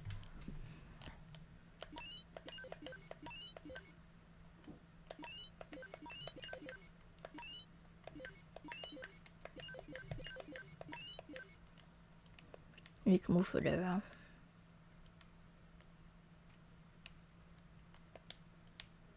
But yeah, that's pretty much it for Ultra End. But yeah, like I said, the glue would just take extra time. We already did most of the visual effects.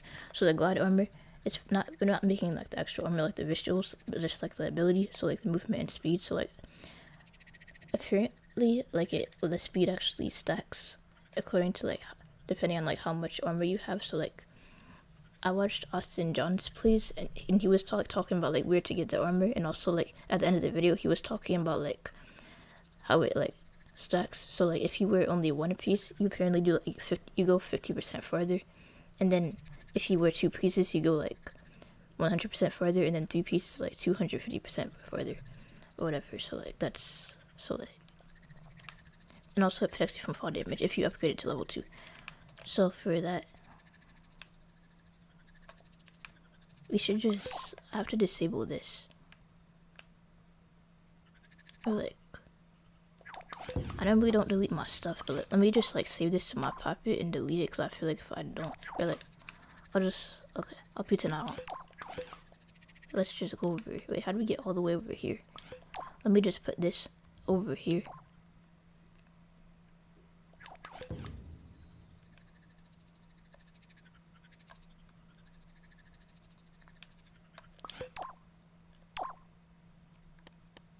And then let's set the volume to 0%. Okay, so for the glide armor, it's like, I already got it as Sackbot, so we're just gonna use him. I didn't need it for the Ultra End. Thought I was going to, but I didn't.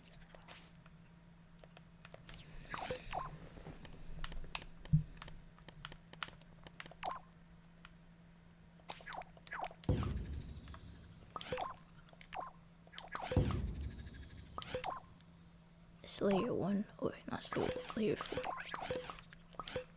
Okay, so the animation doesn't really matter, so I'm just gonna do like a falling animation. So like, what is it, falling towards the ground in the miscellaneous section, like as long as it looks sort of similar, that's all that matters.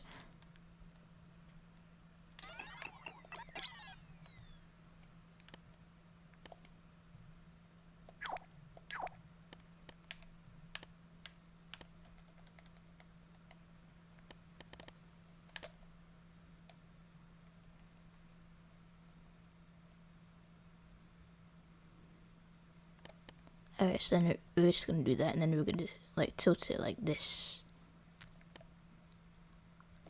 And then there should be like a wind sound effect whenever you're falling. So I'm just gonna make like a platform for you to like jump off of.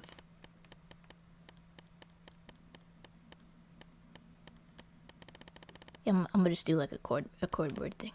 I don't wanna do nothing fancy, like actually making a sky. Then I'm gonna do that later, but like for now. The Sackbot jumps off of here.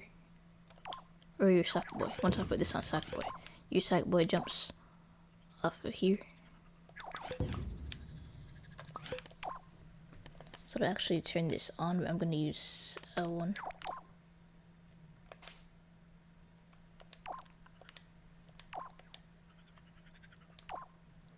I'll just place this here for now. You know, it turns on when you're falling, right? So I'll use a state sensor actually. A state sensor set to falling.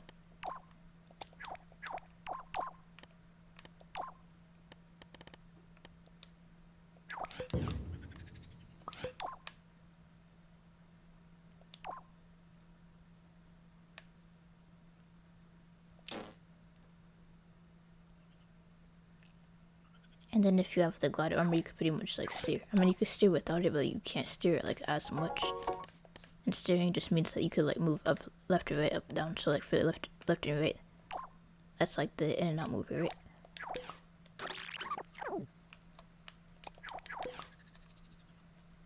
Oh yeah, and I have to turn air steering off, or else I would like mess it up.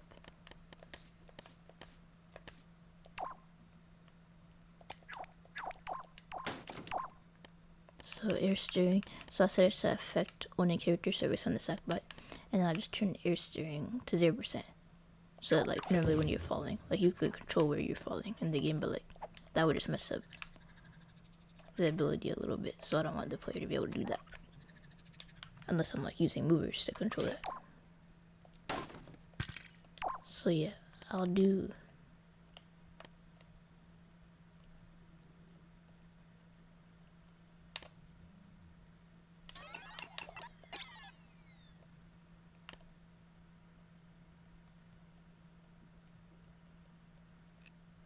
I guess I'll do the left right first. I'm just gonna fuse this actually. I'm gonna fuse it at a specific point. Okay, so this is gonna be the falling animation frozen. I could do that, or I could just speed it up a lot or something.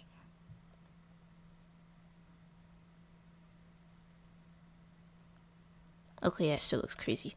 I'm gonna fuse it.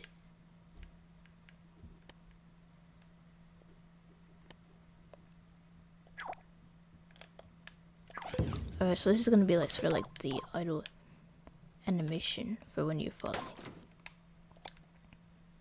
I don't need this anymore. So the idle animation. So when you're falling but you're not pushing on your right stick, I mean if you're not pushing left or right or up and down.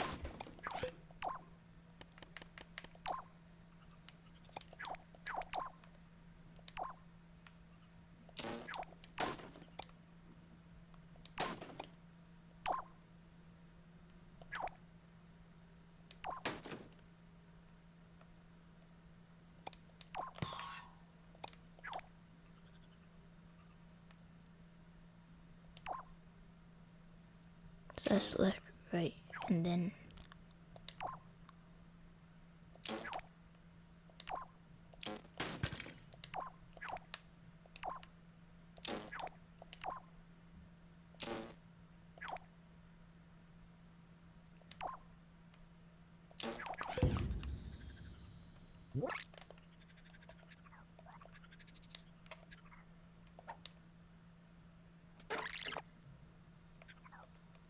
But yeah, that works.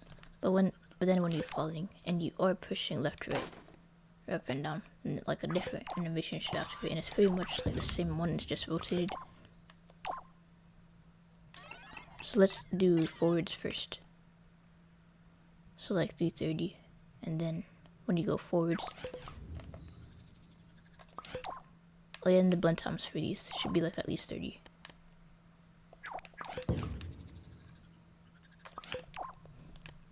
So we need a direction splitter to detect if you're pushing your sticks like up or down, left or right. So like if you push your stick, what is that, left or right? So if you push it right, then it activates this animation. But if you push it left,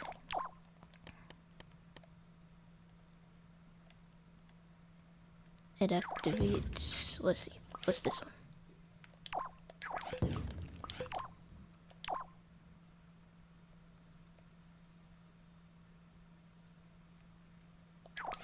Yeah, if you push it left, it activates that one, and it also activates, what's it called? A mover. We could probably use an advanced mover. So I'll just have it activated by the falling thing.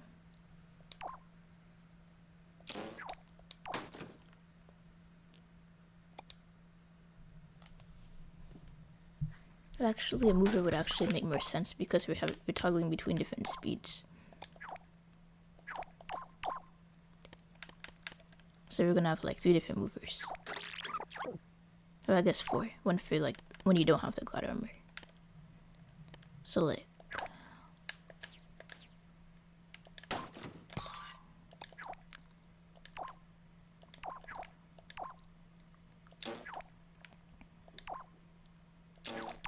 then -2 makes it move left.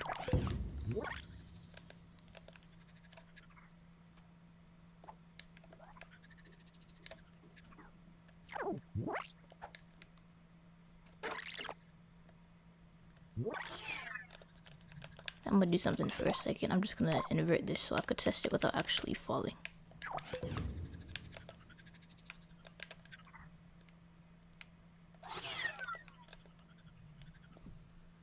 Oh hi Gago Wumbo. Thanks for joining the stream. Alright, so right now let me show you the ultra hand ability we made earlier. We made ultra hand already. So I pretty much have like this cursor. Let me turn ultra hand on. So you have this cursor and you can grab stuff and you could rotate it. I forgot to add the sound effects for this one, but you could rotate it like this. I didn't add the glue because I already spent like half the live stream just on ultra hand. So like, but yeah, basically you could do that.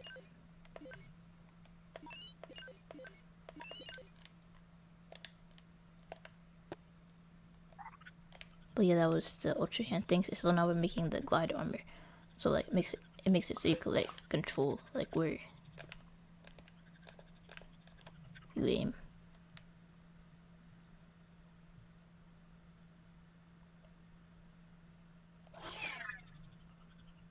Okay, yeah, it works. But for when I'm testing, I'm gonna use the other buttons instead.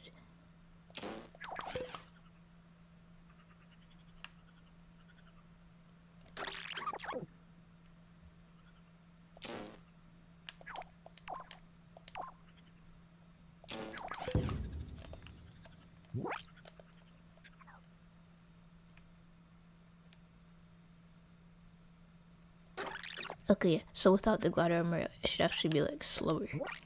So I'm gonna set it to like 1, and then we're gonna have to.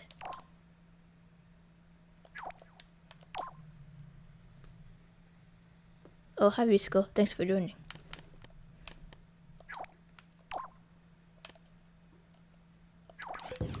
Yeah, I'm not sure if you saw the ultra hand showcase that I just did, but basically earlier in the stream we spent like half the stream making ultra hand from Tears to the Kingdom. So you could select it, you can move it around, you could rotate it. I forgot to add the sound effect for rotating it this way. You could rotate it this way as well.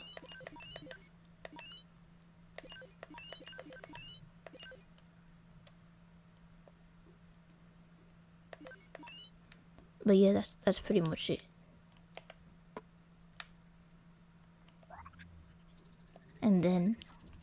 Right now we're just making the glide armor, so it makes it so you can glide easier in the air.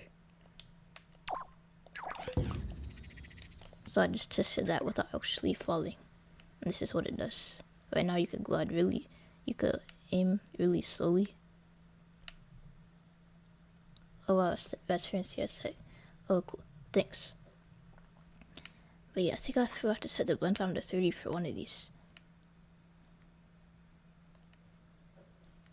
Or something, but like, this is the slowest glide speed without the armor. But with the armor, of course, it will be faster.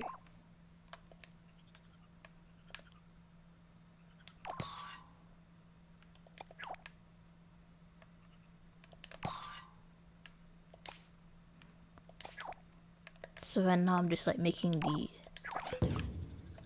the aiming. So like when you're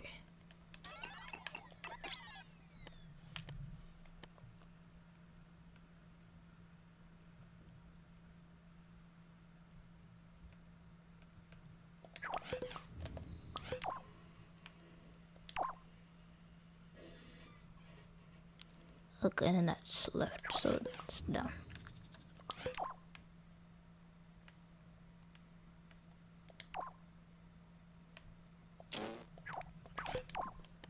And I should use it and not move it for that.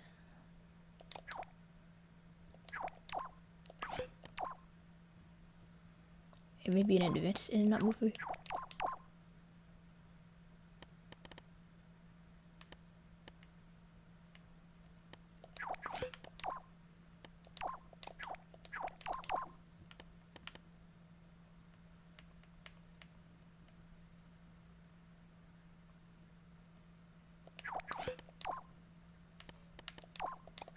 Like I just wanted to go forwards and backwards.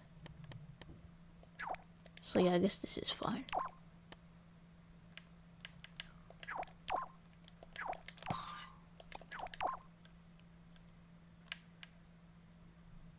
I've been working on how to improve the desktop overlay for my videos. I did a simple version for that review I posted a few days ago, and I really liked how it turned out.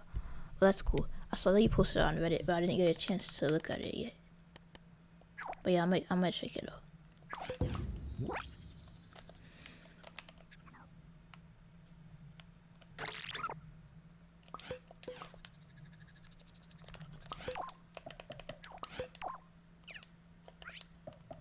Oh, Risco, do you have any plans for the 4th of July?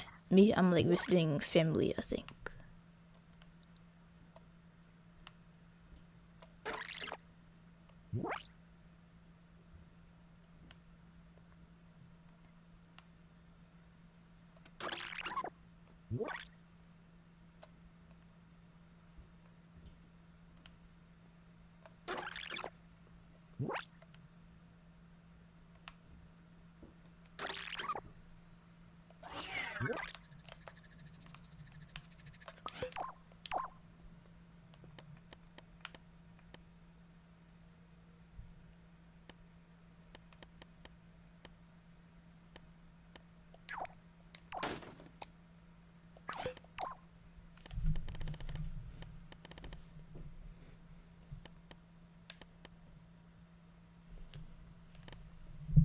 Okay, so it's rotating the right way, but like it's moving the wrong way, which is weird.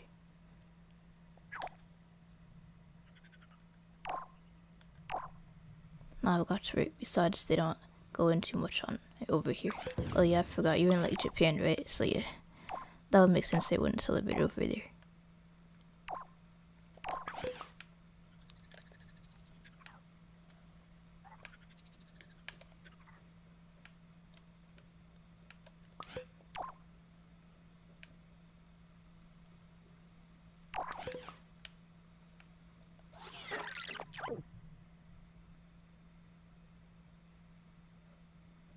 I mean, folks from the US do, but it always feels a bit weird going to one of their barbecues for the 4th. Yeah, I don't know if I'm gonna go to a barbecue.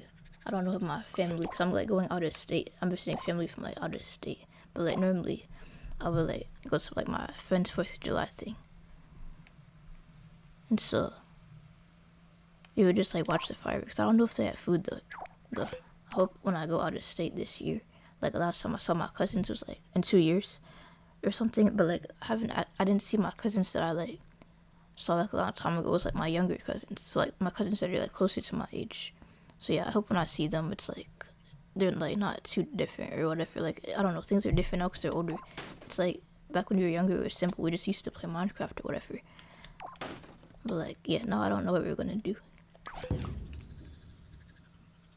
At least there will be food. I hope there will be food.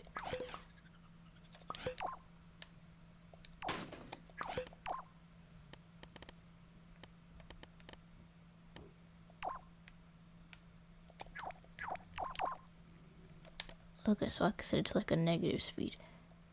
I'll try that.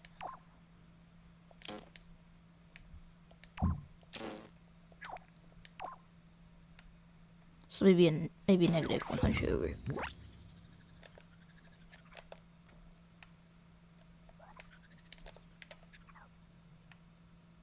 Alright, there we go. That works.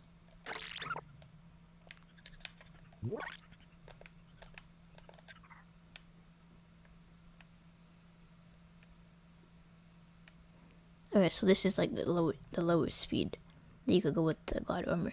But then when you upgrade it, you could go faster. So I'm gonna do the logic for like the upgrades. It's pretty much just ingots, I think. It'd be pretty crummy if they didn't have anything for you to eat. Yeah, it would be, but like that's the way it normally is when I go to my friend's house. Like I don't remember them having any food. Maybe we just came too late, but I don't remember. But like I hope they have food. The last time I saw my cousins from out of state, they had food. Like it was like a back to school event. We were handing out backpacks, and I was like, and it was like they were cookies, but I had just gotten food poisoning. Well, not just, but like the memory was still fresh in my head, so I wasn't gonna eat the cookies. But I ate them eventually. It was just I was trying to stay away from cookies. But like there's also like some chicken and fries, I think. But I had to share the cheese dip with a 5-year-old that doesn't understand the concept of double dipping. So that was a bit annoying. But yeah, at least there was food. And there was this lady that stuck her hand in the middle of the box. So I guess it was our fault for not closing the box. But like after that we closed the box so that people knew the backpacks were free. But like the food was only for volunteers, not for like the public. But yeah. At least there was food. I just couldn't enjoy it that much because it's like my fear of getting food poisoning again, and also the whole random lady and the 5-year-old double dipping thing. But yeah, I guess it tasted good. But yeah, hopefully they have food when I come there again.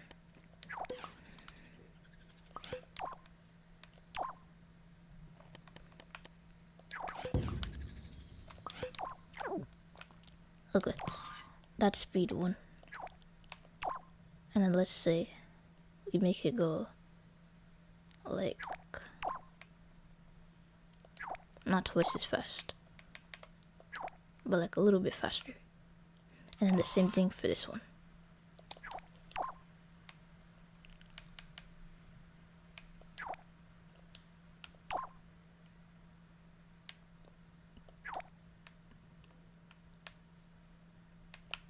And we're just gonna have to add some ingots here to make it so like it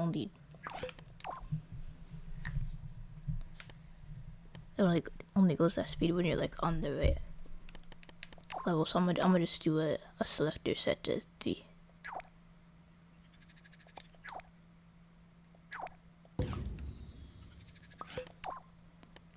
So this is like armor level 1, armor level 2. Or not level 2, but like when you have 2 pieces of armor equipped, that's the speed.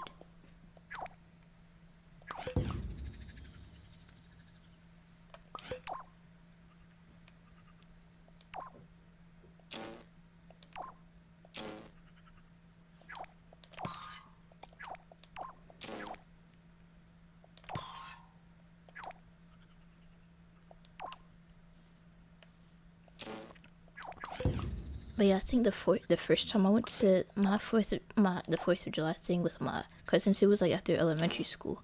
I think my cousin, like he's a few years younger than me, so I think either he's in high school or like maybe he's graduating high school, or maybe he's in. Well, actually, the last time I messaged him, he was like 16, so like he should be in college by now.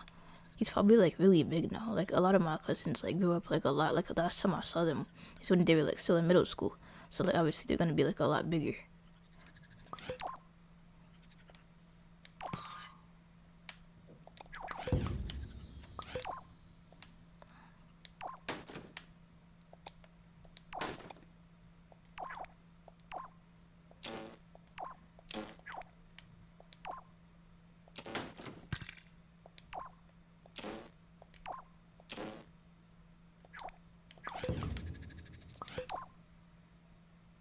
Oh wait, I connected that one wrong. That was... But yeah, this is still level 1. And the other one is gonna be...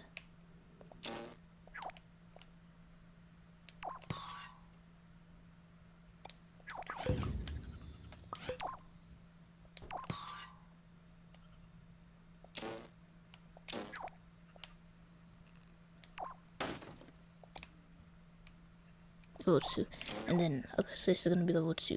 Or you could copy and paste it because it's pretty much the same speed. I didn't want to copy and paste. I'm not gonna copy and paste it for the top one. Because those are different speeds.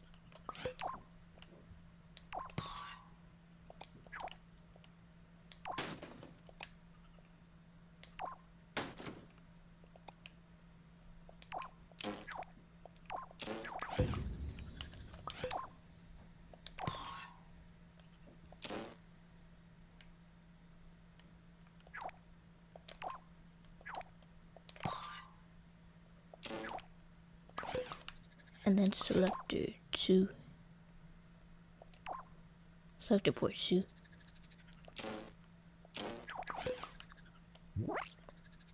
Alright, now I'm gonna test it out.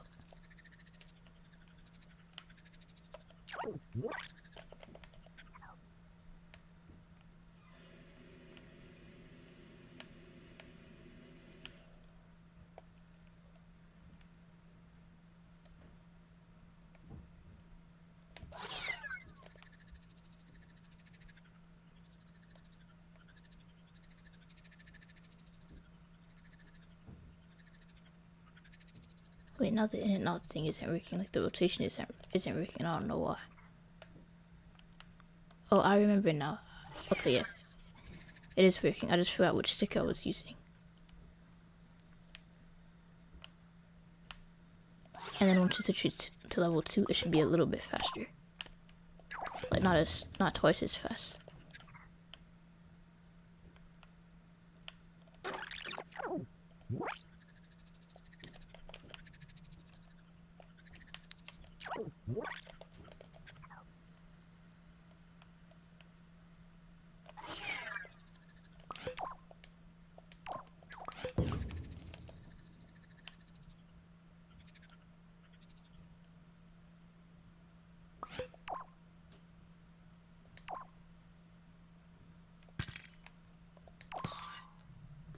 Okay, that's all, because I copied and pasted it when I shouldn't have.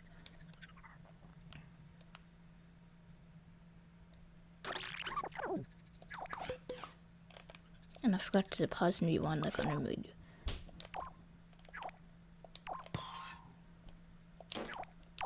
Look, actually, I'm gonna make it twice as fast, just so it's more noticeable.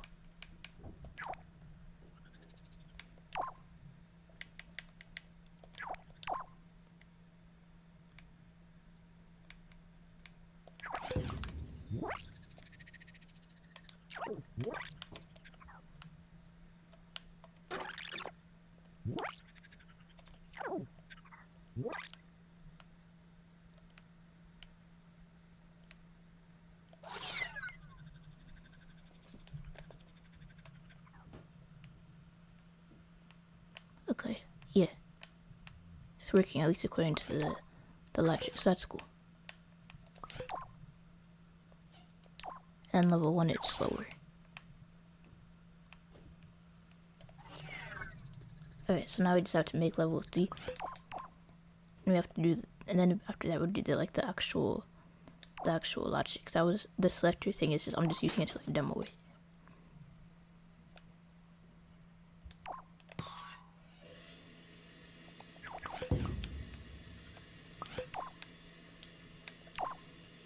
So you're gonna set this to a speed, let's say 3.5.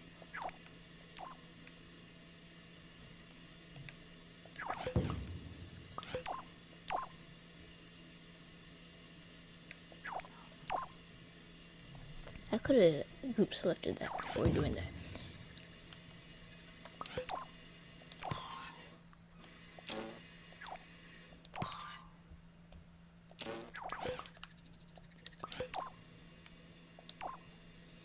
Now, Select empathy.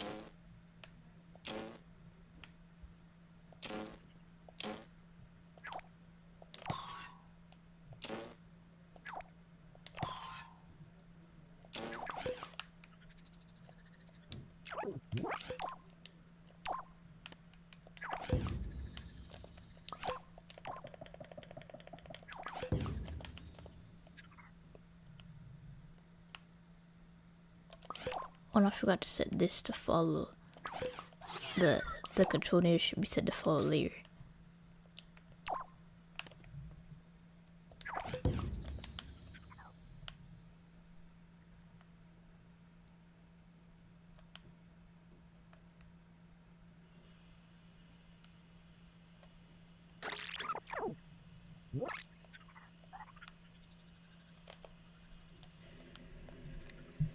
Alright, so yeah, that's pretty good.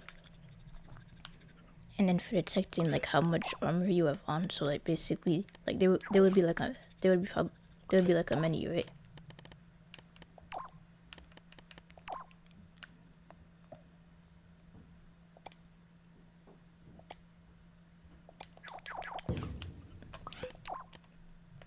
I'm not gonna do anything too fancy. But I'm not even gonna like make any icons, but it's pretty much just gonna be like head, shirt, and then pants. And I'll change the color, of course. I really don't like this color. I mostly just don't like the yellow.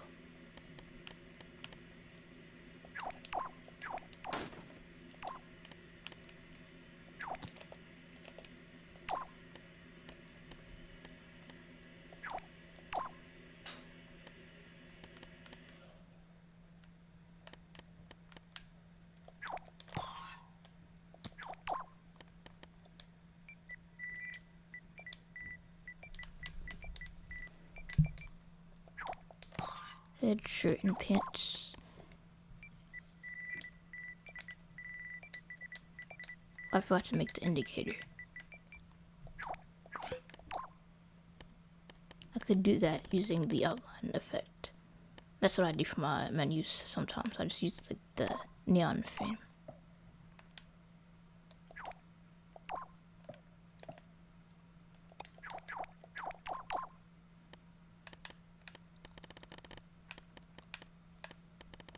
So I'll set that to yellow.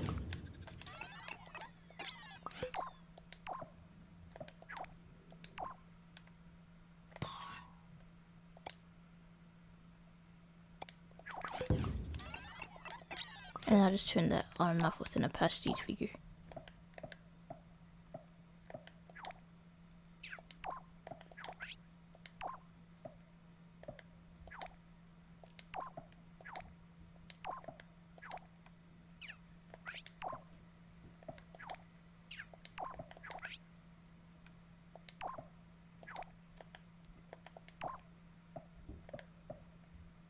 I mean, it will be fun to use, so it doesn't really matter. So I'm gonna just do it for, cause I'm gonna be setting the camera angles, so I'm gonna just do the not gay thing I was talking about before. And since this is 0 and 100, it actually will work this time. So, and then the actual menu logic, and all these I'm just gonna set it to like gray. Yeah, gray.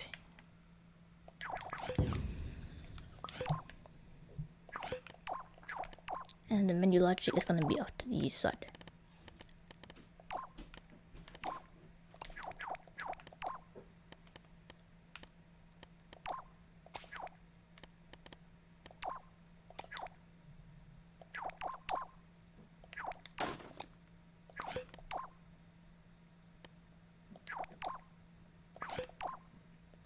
So the whole and gate and not gate setup should be on the other side.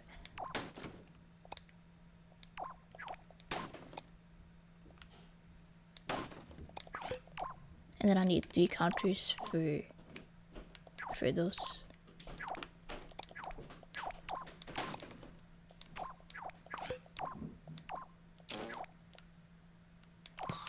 So like when you press X and when you're on that menu option, then it like puts the helmet, the head piece on your head.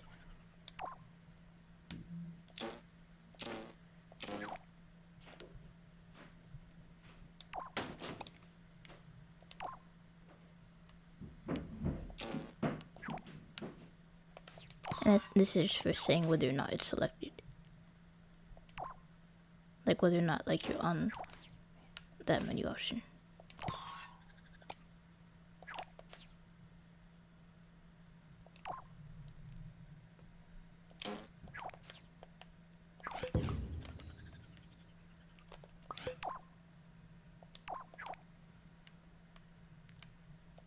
So I'm gonna just test it out before I do anything else.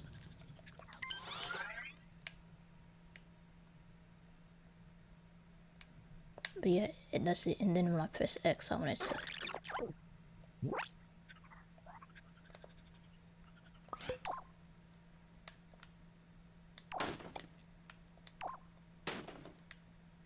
Well, then I'll need another one for pressing circle, I guess.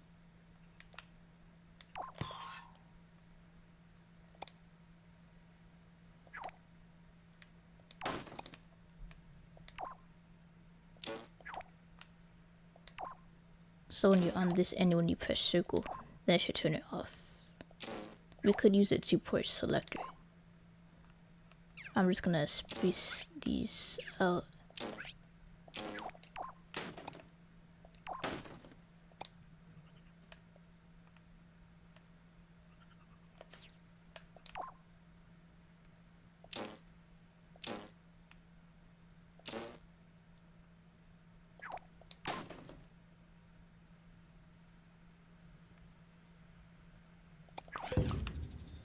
Okay, I'm gonna see how that works before I connect it.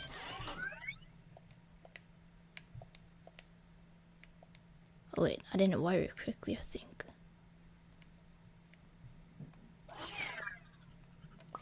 Oh yeah, I wired it wrong, I think.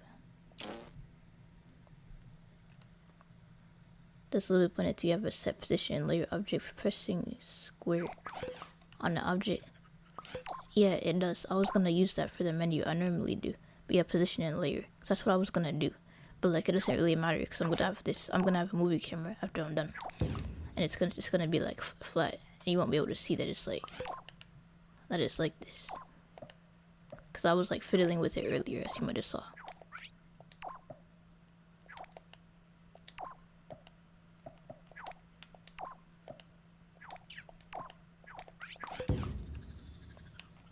And I just realized that's like not aligned perfectly, but that's okay.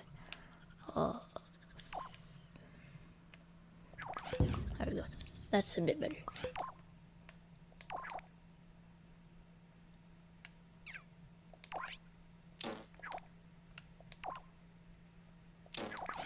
Alright, there we go. Now it should be fixed.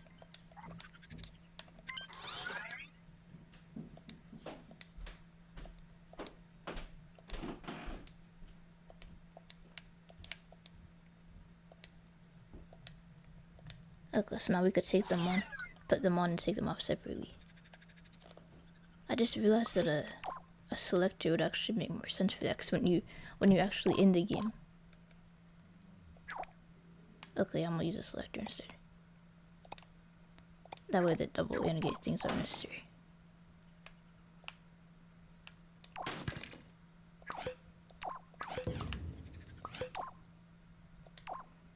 Alright, so now I'll wire this up. It could be important if you have different sticker pills in the same layer. You need to make sure one isn't covering the other. Yeah, that's what I did when I was making my Kingdom Hearts 2 menu recreation. I never actually did the logic for it because I was like too focused on the visuals, but like, yeah, I've definitely used it before.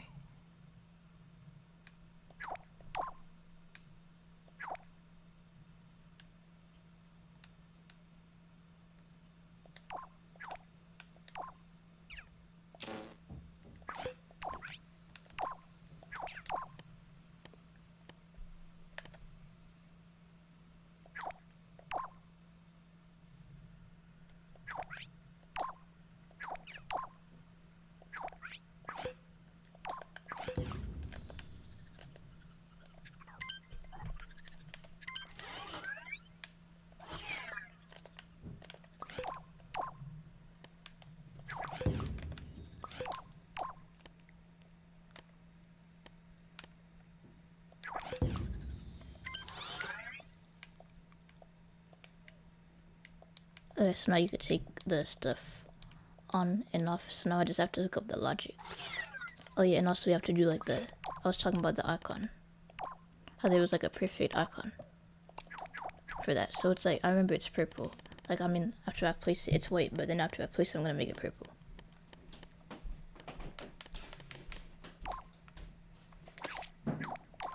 So I make this purple, then I place like 3 bars below it.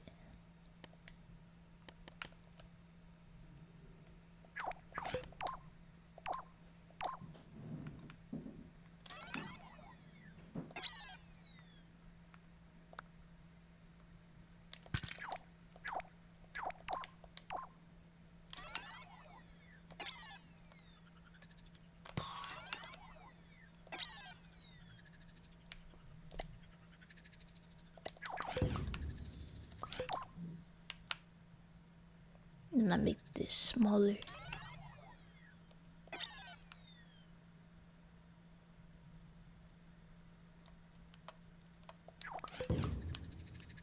And then when I finish doing the logic, I'll wire that up.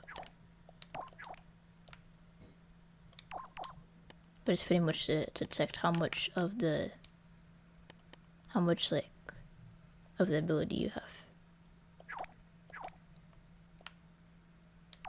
So like how many levels of the armor, because you could have like the headpiece and the pants. You could have the shirt and the pants, the head and the shirt. So,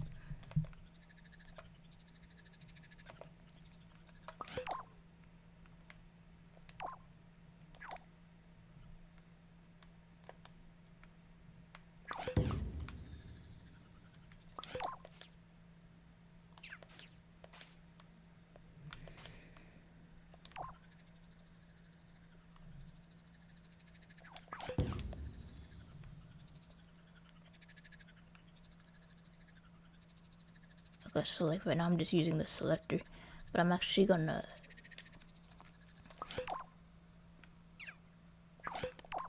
okay. So the way I'm gonna do this is I'm gonna use I love when I do logic. Sadly, on the PS3 are so broken. I didn't know logic was broken on the planet on PS3. That's interesting. I usually play on PS4, but I was thinking of getting the game on PS3, so that way if I ever jailbreak my console, I could like connect to like private servers or whatever. I don't know if the private servers are working right now. I heard that like RPCS3 isn't working. I'm gonna call this armor select.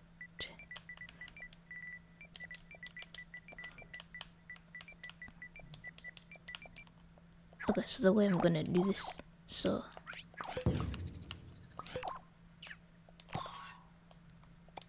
I'm basically just gonna use the count option on the tag sensor to detect how much armor you have. Like, it's really not gonna be anything like super fancy.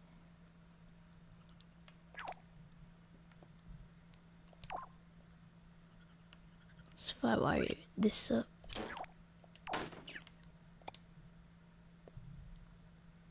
I think the custom pack for PS3 has been released. Yeah, so I think on Reddit I heard someone talking about how like on RPCS3 it's like still wasn't working for them. But yeah, for anyone that just joined earlier, we made Ultra Hand. So like I have the Ultra Hand ability right here. So you could select it and you could rotate it. I forgot to add the sound effect for that one, but you could rotate it this way. And so yeah, that's pretty much it. The glue, this already took me like half the stream, so I decided to like do the glue later, like maybe later. But yeah, right now we're making the glide ability, or like the armor associated with that, so you could like glide. We already did the 3 different speeds, so now I'm just making it so like it toggles between them depending on how much armor you have. I didn't make an icon for it, I just like did the words.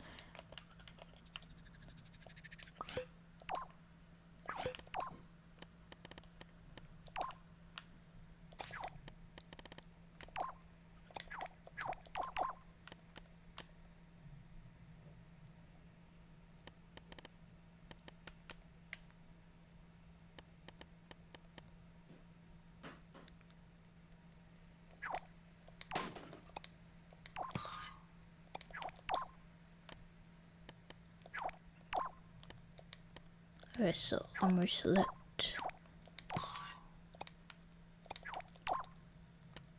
And this one's gonna be 2. And this one's gonna be 3. So like you should see them lighting up, so.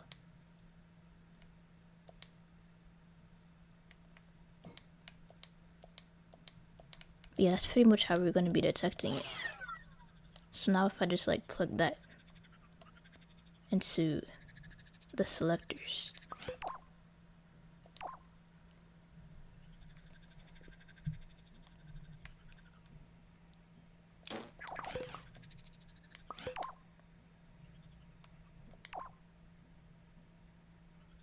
And then after that, we're gonna plug it into the blue sticker panel.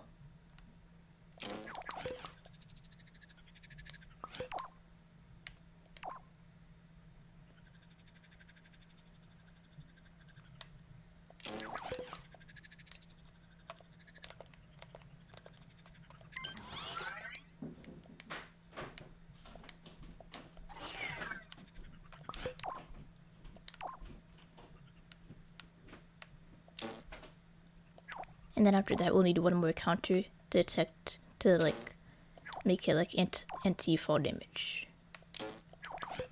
Alright, so as you can see, we have level 2 glide armor. And then if we take off our shirt or our head, then it'll only have level 1. So let me just take off the shirt. We only have level 1. And now we have 0 levels, and this should actually disappear.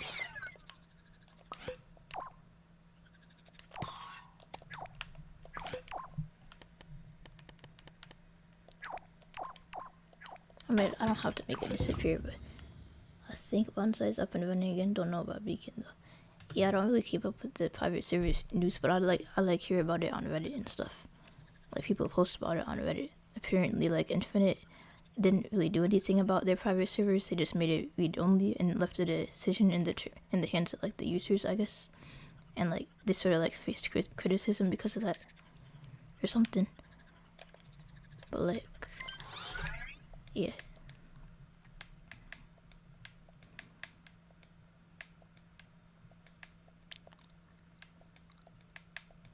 But yeah, this is like the easiest way I thought of to detect how much armor you have on, and you could just like mix and match the armor. Obviously, I don't have, like the visuals like for actually putting the armor onto Sackboy.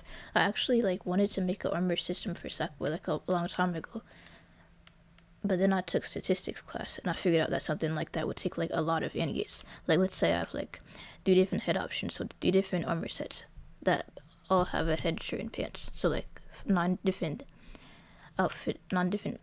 clothing pieces in total. That would take 27 gates. That sounds really tedious for just 3 armor sets. So yeah, hopefully in Little Big Planet 4 or whatever the next Little Big Planet game with the create mode, when that comes out, if that ever comes out, hopefully it does. Hopefully they have like a custom tweaker. So like you could add custom pieces that you sticker to yourself, like one at a time. And we have the character changer, but it's glitchy.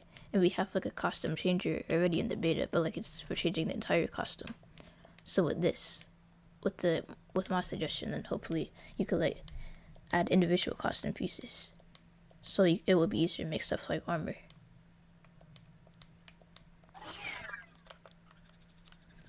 Anyway, what was I doing? Yes, the fall damage proof. So like if you go to the Great Fairy Fountain, one of the Great Fairy Fountains, and upgrade it, which I just did. I actually did that yesterday night. I got the final piece. I was missing the tights, but like I did like the quest, and I got the tights, and then I upgraded it, and I tested out the fall damage for myself, and yeah, it works. It prevents fall damage. I think people could still join, even use scripts, even if the server is read only, because joining people was a client-side server or something. Yeah, I heard something like that. Yeah, so wait, I don't need a microchip. I was gonna place a note tool.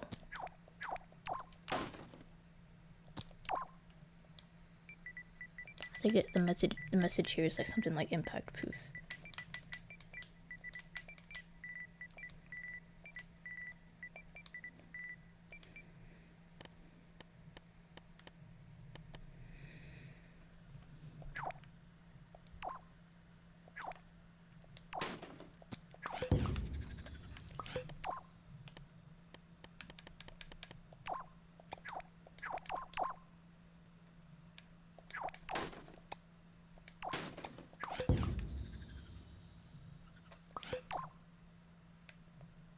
Obviously, we don't have a great fairy fountain in this level. I'm not gonna make one, but like, let's say, whatever it is, it's gonna be activated by a counter set to 1, and that's gonna activate the impact proof.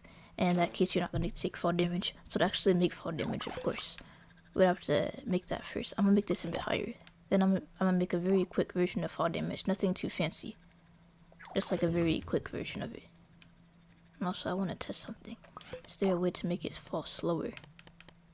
Because I think Sackboy's falling speed is like too fast right now.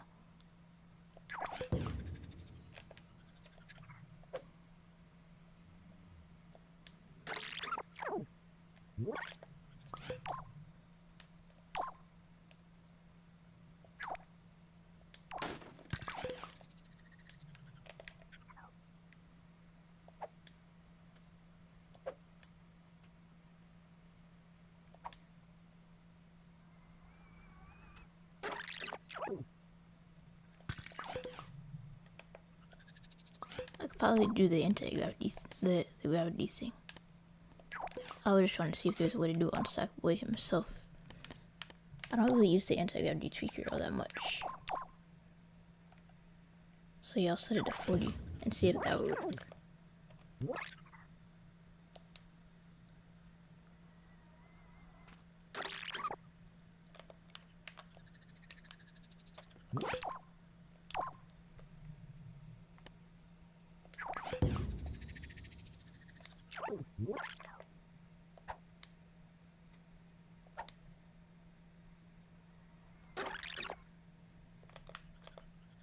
Okay, just for now, because I don't really want to mess with that. Actually, one more attempt. I'm gonna make a simple version of X, nothing too fancy. The trees I curse myself with constantly. Yeah, I'm sort of like the same way, a little bit. Like I actually, or not the same way, but like I think what I do is I like make a simple version of something, but then I like want to improve it later on. So I spend like 3 hours playing when I really only intend to spend like 1 hour playing, or like more like 5 hours actually. I think that worked. Okay, yeah, that worked. That makes it fall slower. Using both set to 20 makes it fall slower. Which is good if I properly want to like demonstrate this.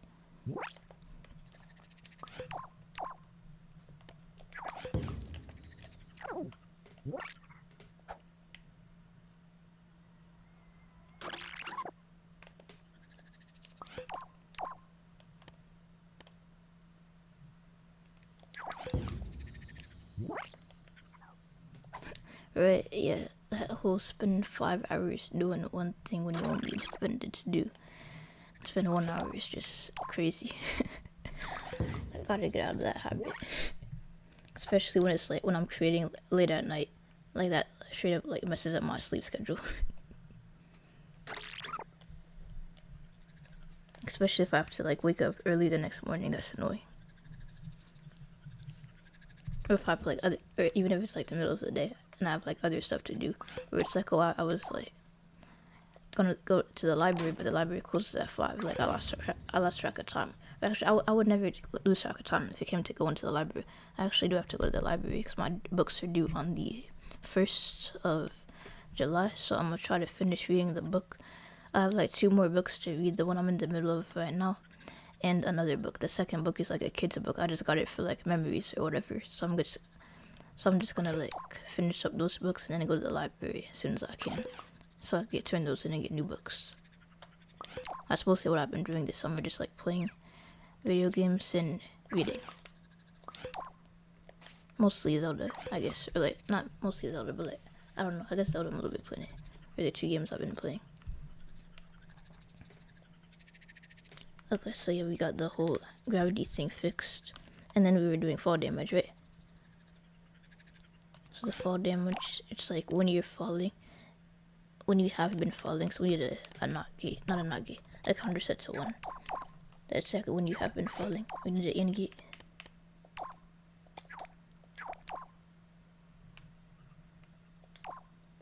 When you have been falling. And when you touch the ground. We could have like a touching ground sensor, I guess.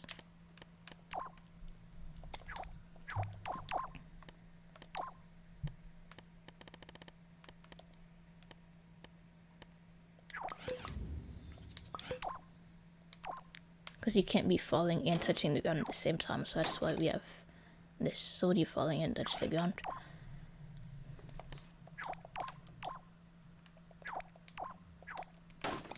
and when you don't have the fall damage upgrade thingy.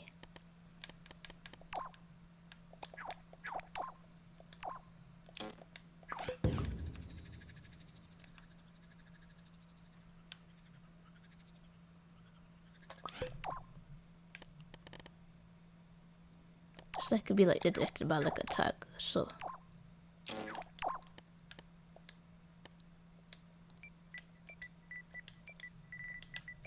impact proof.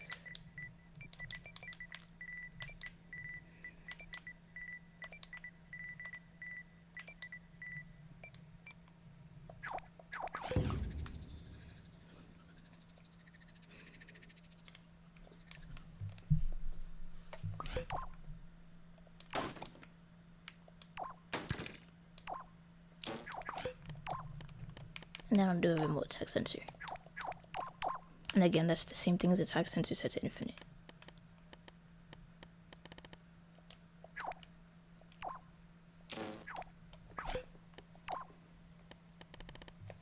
And then a code tweaker.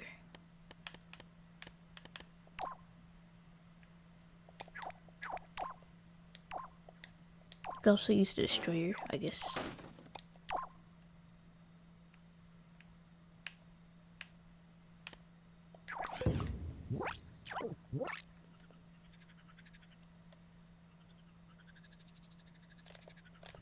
Okay, so right now we don't have the upgrade. The upgrade is really just me pressing like R1 because I don't have the Great Fairy Fountain. But like, let's say right now we don't have we didn't fully upgrade our armor to level 2. But actually, to simulate the whole level 2 thing, that pretty much means upgrading your armor twice, right? So we could use the counter set to 4 because you could have 4 upgrades.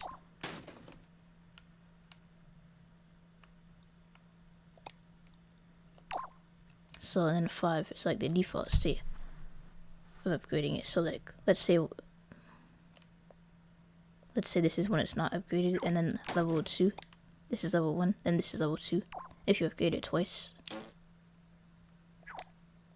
So let's say you press L1 to upgrade it, because like I said, we don't have a Great Fairy Fountain in this level.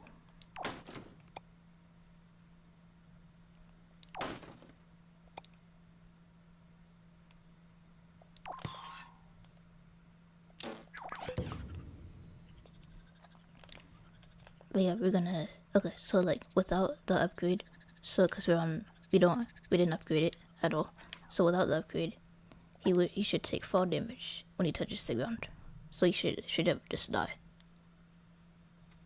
which she does. And then it brought me all the way back over there, because I guess maybe I had another sackbot over there. But then if we upgrade our thing, let's say we have the Great Fairy Fountain, just use your imagination, pretend there's a Great Fairy Fountain, and we upgrade it twice, impact proof. Oh, I forgot to set this to play mode. Or like text only.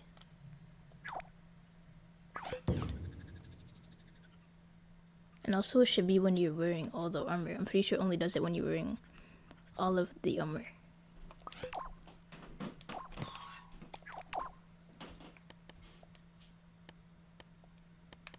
So I'll just change the color for that one.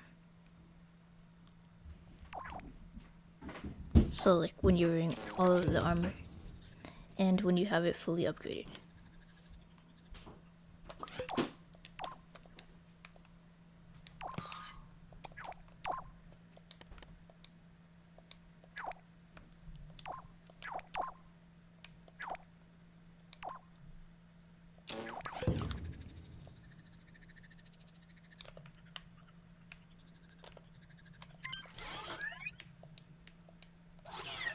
Alright, so right now, we shouldn't be taking any fall damage when we jump now.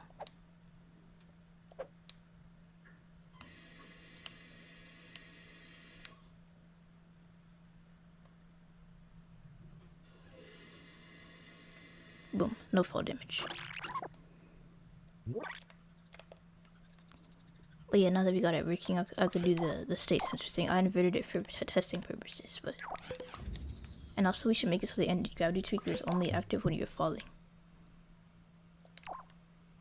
Wait, what is this? That's a touching ground sensor. So yeah, this should only be active when you're falling. Okay, so... I guess when you're falling for like a certain amount of time, that would make more sense.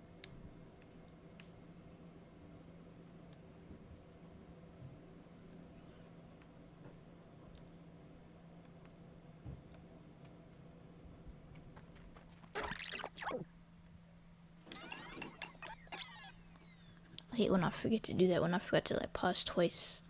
Like you have to pause it twice to like actually save your changes.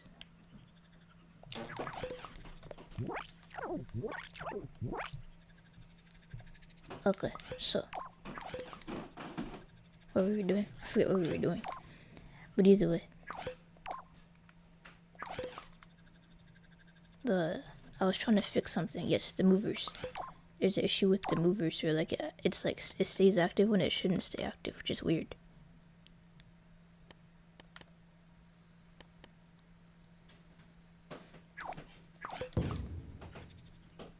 Like it makes me like float in midair. It's weird, but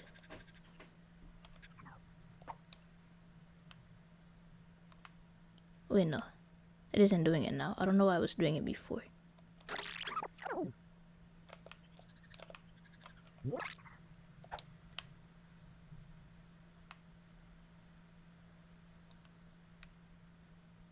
Oh, it's with this mover. Okay, so that's it. I don't know why it does that.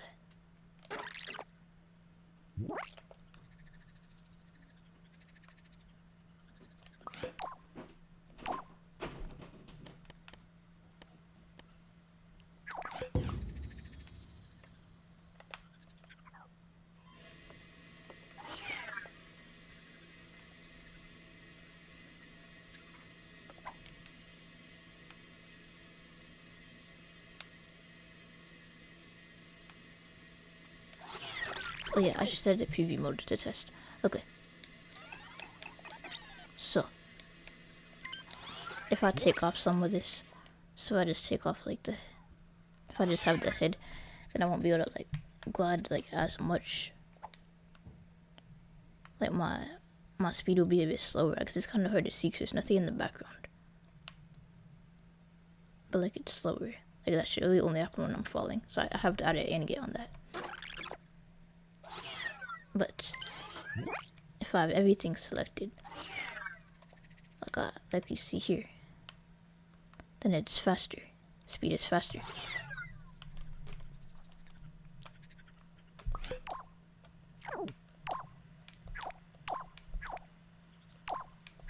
So now I just have to add anti-gates on all of these.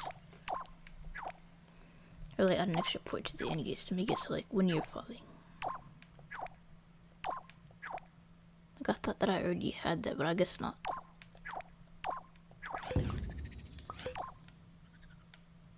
It's such like a silly oversight too. Like I was just thinking about the gliding.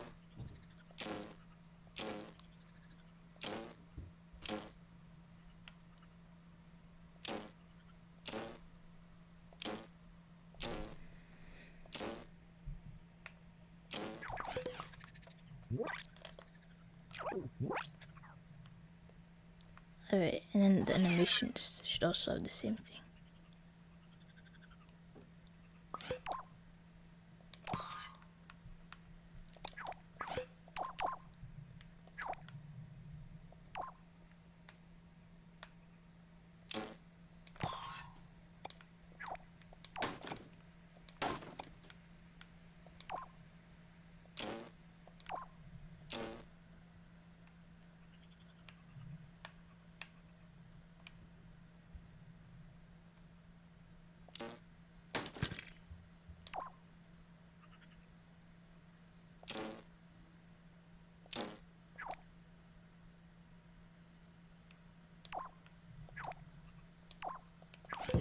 But it accidentally connect this twice, or the wires just overlapping.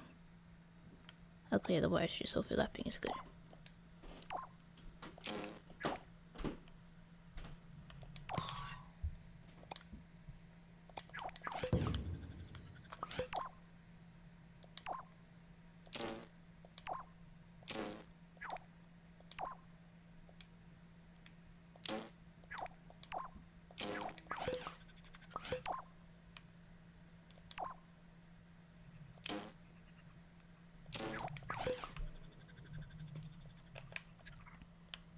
Okay, now the animation does not activate or anything like that. Wait, what is that? Okay, that's funny, but I have to fix it. So I'm gonna just look at the logic and see what went wrong when I was wiring it.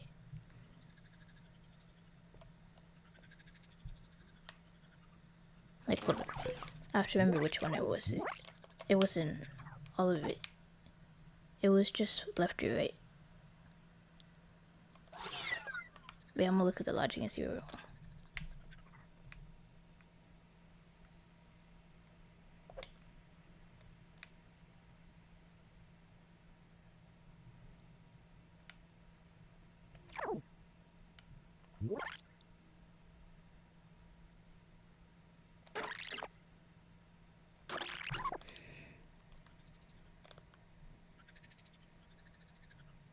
Like, I didn't change anything except for the animations, I think.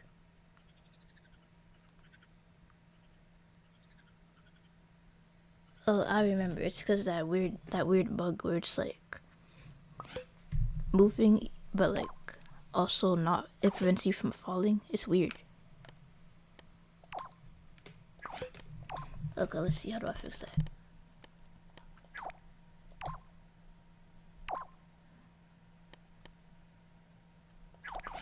Like, the mover shouldn't stop you from falling.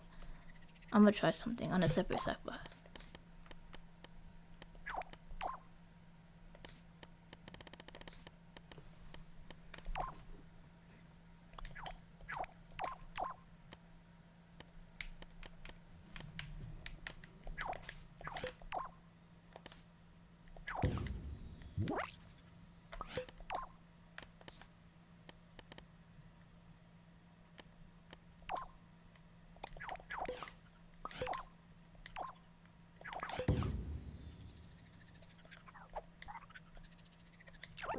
Yeah, like it disables following.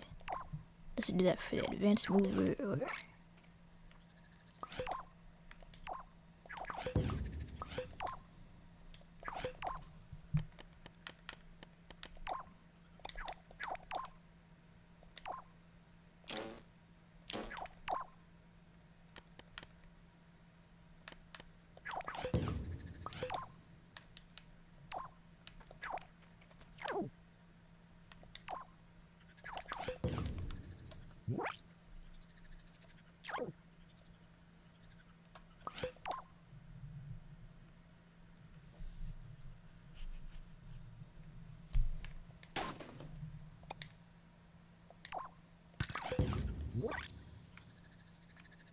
Okay, that's really weird.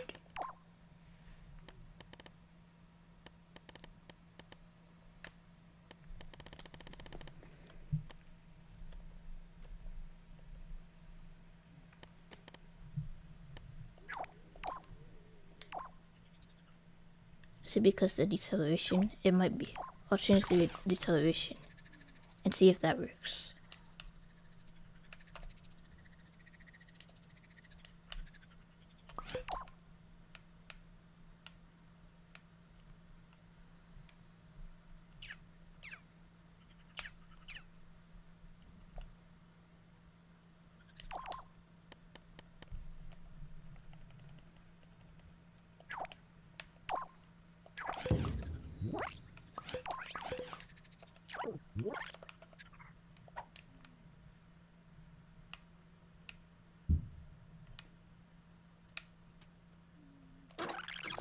Okay, I'm gonna test it one more time.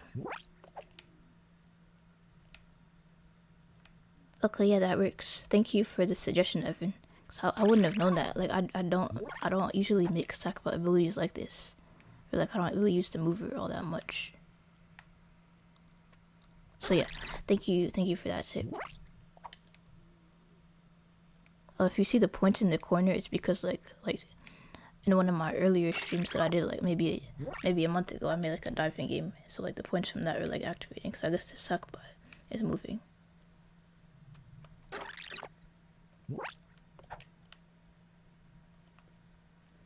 But yeah, now you could glide.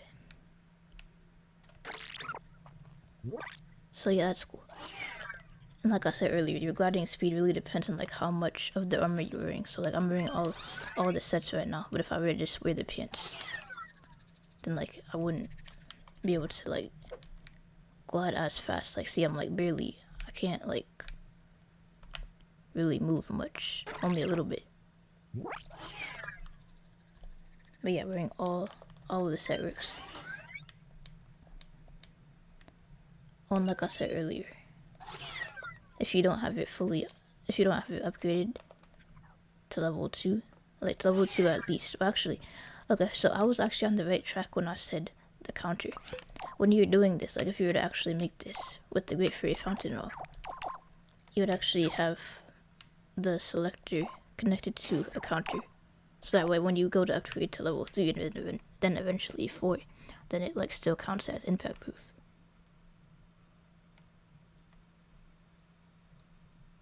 So yeah, you would have this one.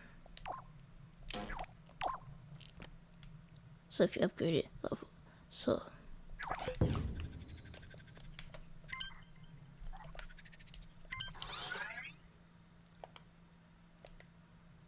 and then level 2, and even when you go to level 3 to upgrade, I'll have to connect the text to that as well. I'm gonna have to connect that to the text. But yeah, even when you go on to level 3 and 4 and upgrade, then it will still do it. Obviously, it wouldn't loop with it looping back on itself. This really is not an issue here at all because like in the game, the Great Fairy Fountain literally will not even let you select it if it's fully upgraded. But like in case you're wondering how to stop a selector from like looping back on itself, you pretty much just add like an extra port. So you add an extra port. So like even if you need 5, then add 6, and then make it so when it reaches 6, it goes back to 5, and use it and get for port 5. Or get for port 5. So that's how you would make it. So like, if port 5 was connected to something, you would just connect the OR gate with 5 and 6. You would connect that into like whatever it's connected to. But like I said, it's really not important here because the Great Fairy Fountain will not even let you upgrade it past that point.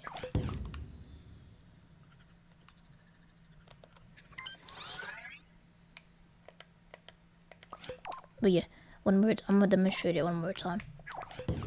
And then, okay, so if you don't have any of the armor, or if you only have like a little bit, and you don't have it upgraded, then you're gonna take fall damage like this. So if you fall, if you're gliding right now, you don't have it fully upgraded, fall damage. So you gotta be wearing all of the armor and have it upgraded to level 2.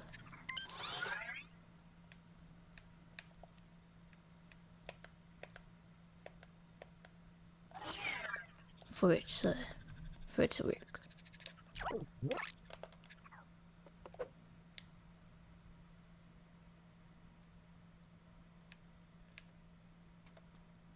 But yeah, now you don't take 12 damage, which is good. But yeah, I like how I did this. Like this is like oh yeah, the movie camera. I said I was gonna do that. Yeah, but yeah, I like how I did the tag sensors set to count. Like that was a good idea. It didn't even require that much logic.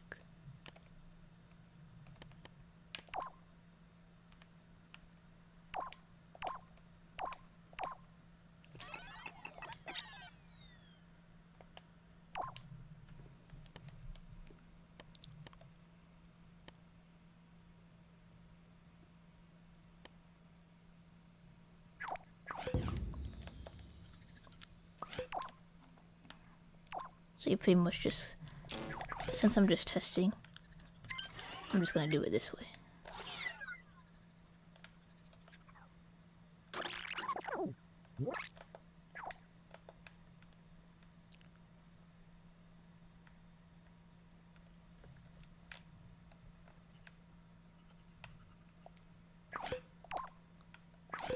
Wait, why isn't it letting me select the control near output? Okay, now it is. I'm gonna set hold time to know and see if that works. If not, then I'll just do like the post switch method that Confirm C talked about in his tutorial. Okay, yeah, that works. And this is just fine for testing. But yeah, I could take this stuff on and off. And I already upgraded it to impact proof.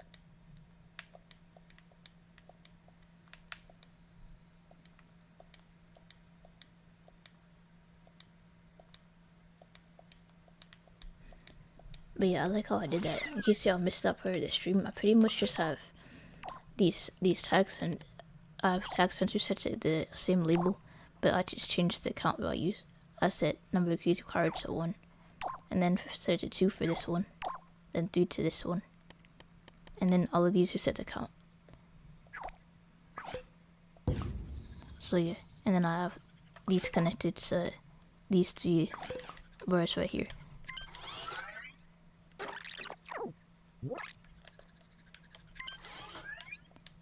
But yeah, that was like you would think something like that would require like a lot of logic, but I was like, nah, I'm just gonna use the tag sensor. Like a tag sensor is kind of option. I don't think that option exists in LBP3 2 though. In LBP3 Vita, yes, but not LBP3 2. Okay, so yeah, before I end the stream, because I really don't think we have time to make anything else, and no one else had any other suggestions in terms of Tears of the Kingdom stuff, and we don't have time to make stuff in 15 minutes anyway. So I'm gonna showcase the Ultra Hand ability one more time. Oh yeah, and in case you didn't notice, I mentioned it earlier, but I'm wearing my Nintendo Switch shirt. I never wore this in a video because, like, you know, LBP3 is a PlayStation game, and I would feel like a bit funny wearing this in a video or a live stream. But yeah, since Zelda is a Nintendo game, I'm wearing that shirt today. So yeah, same shoes, just like jeans, and the Nintendo Switch shirt. But yeah, the Ultra Hand ability, it's like this. So you go into Ultra Hand mode, and you could like select stuff with X. I forgot to disable jumping. I also forgot to choose the sound effect, but you could rotate stuff like this. And that's the sound effect for this one. And you could deselect it, and then yeah. And I'll showcase this one more time.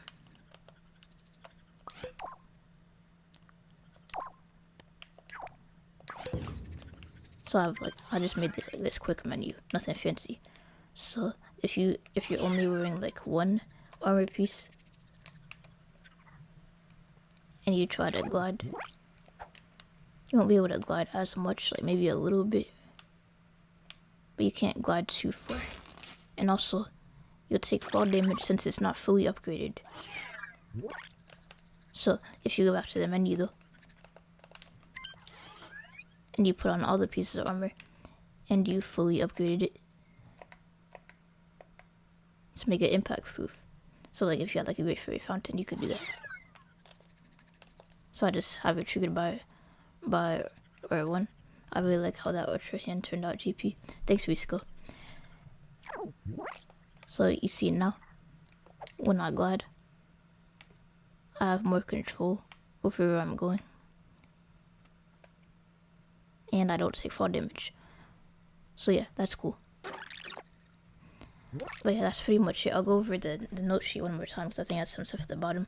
So we did the Ultra Hand. We didn't do the glue because I had a feeling that would take like a long time. So I was like, maybe later, but we didn't get to that. The glider armor ability, we did that. And we didn't get any other requests from chat. And obviously we don't have time right now. And next stream on the 6th, so like that's a Sunday, right? So like the 6th, I mean I already checked the calendar, so I know it's a Sunday. So even though it's on Sunday, we're gonna have a 4th of July theme stream on that Sunday. So just like making custom fireworks, maybe like foods, and just like fun stuff like that. And then I also might stream on Friday, but I said that, but then I realized I was gonna go and see family on Friday, on 4th of July, so probably not. But I don't know, depends on what time I get home. If not, I might do an unofficial stream on Saturday. It's pretty much just gonna be me playing my levels. It's not gonna be nothing scheduled. It's gonna be like late at night. So like, let's say that today was Friday.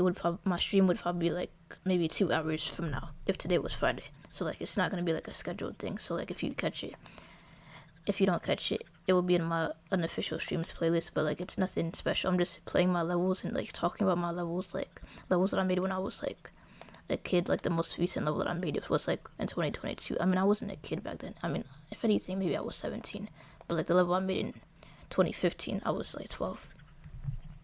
But yeah, I'm just gonna be playing my old 4th of July levels, specifically my 4th of July levels, if I stream on Friday or Saturday. And again, it will be later. It might be like 2 or 3 hours from now, if like today was Friday. So like for me, it's like 7, almost 8 o'clock. So like the stream might be like at 10 o'clock or whatever time I feel like streaming. It's like an unofficial stream, and I don't really schedule those.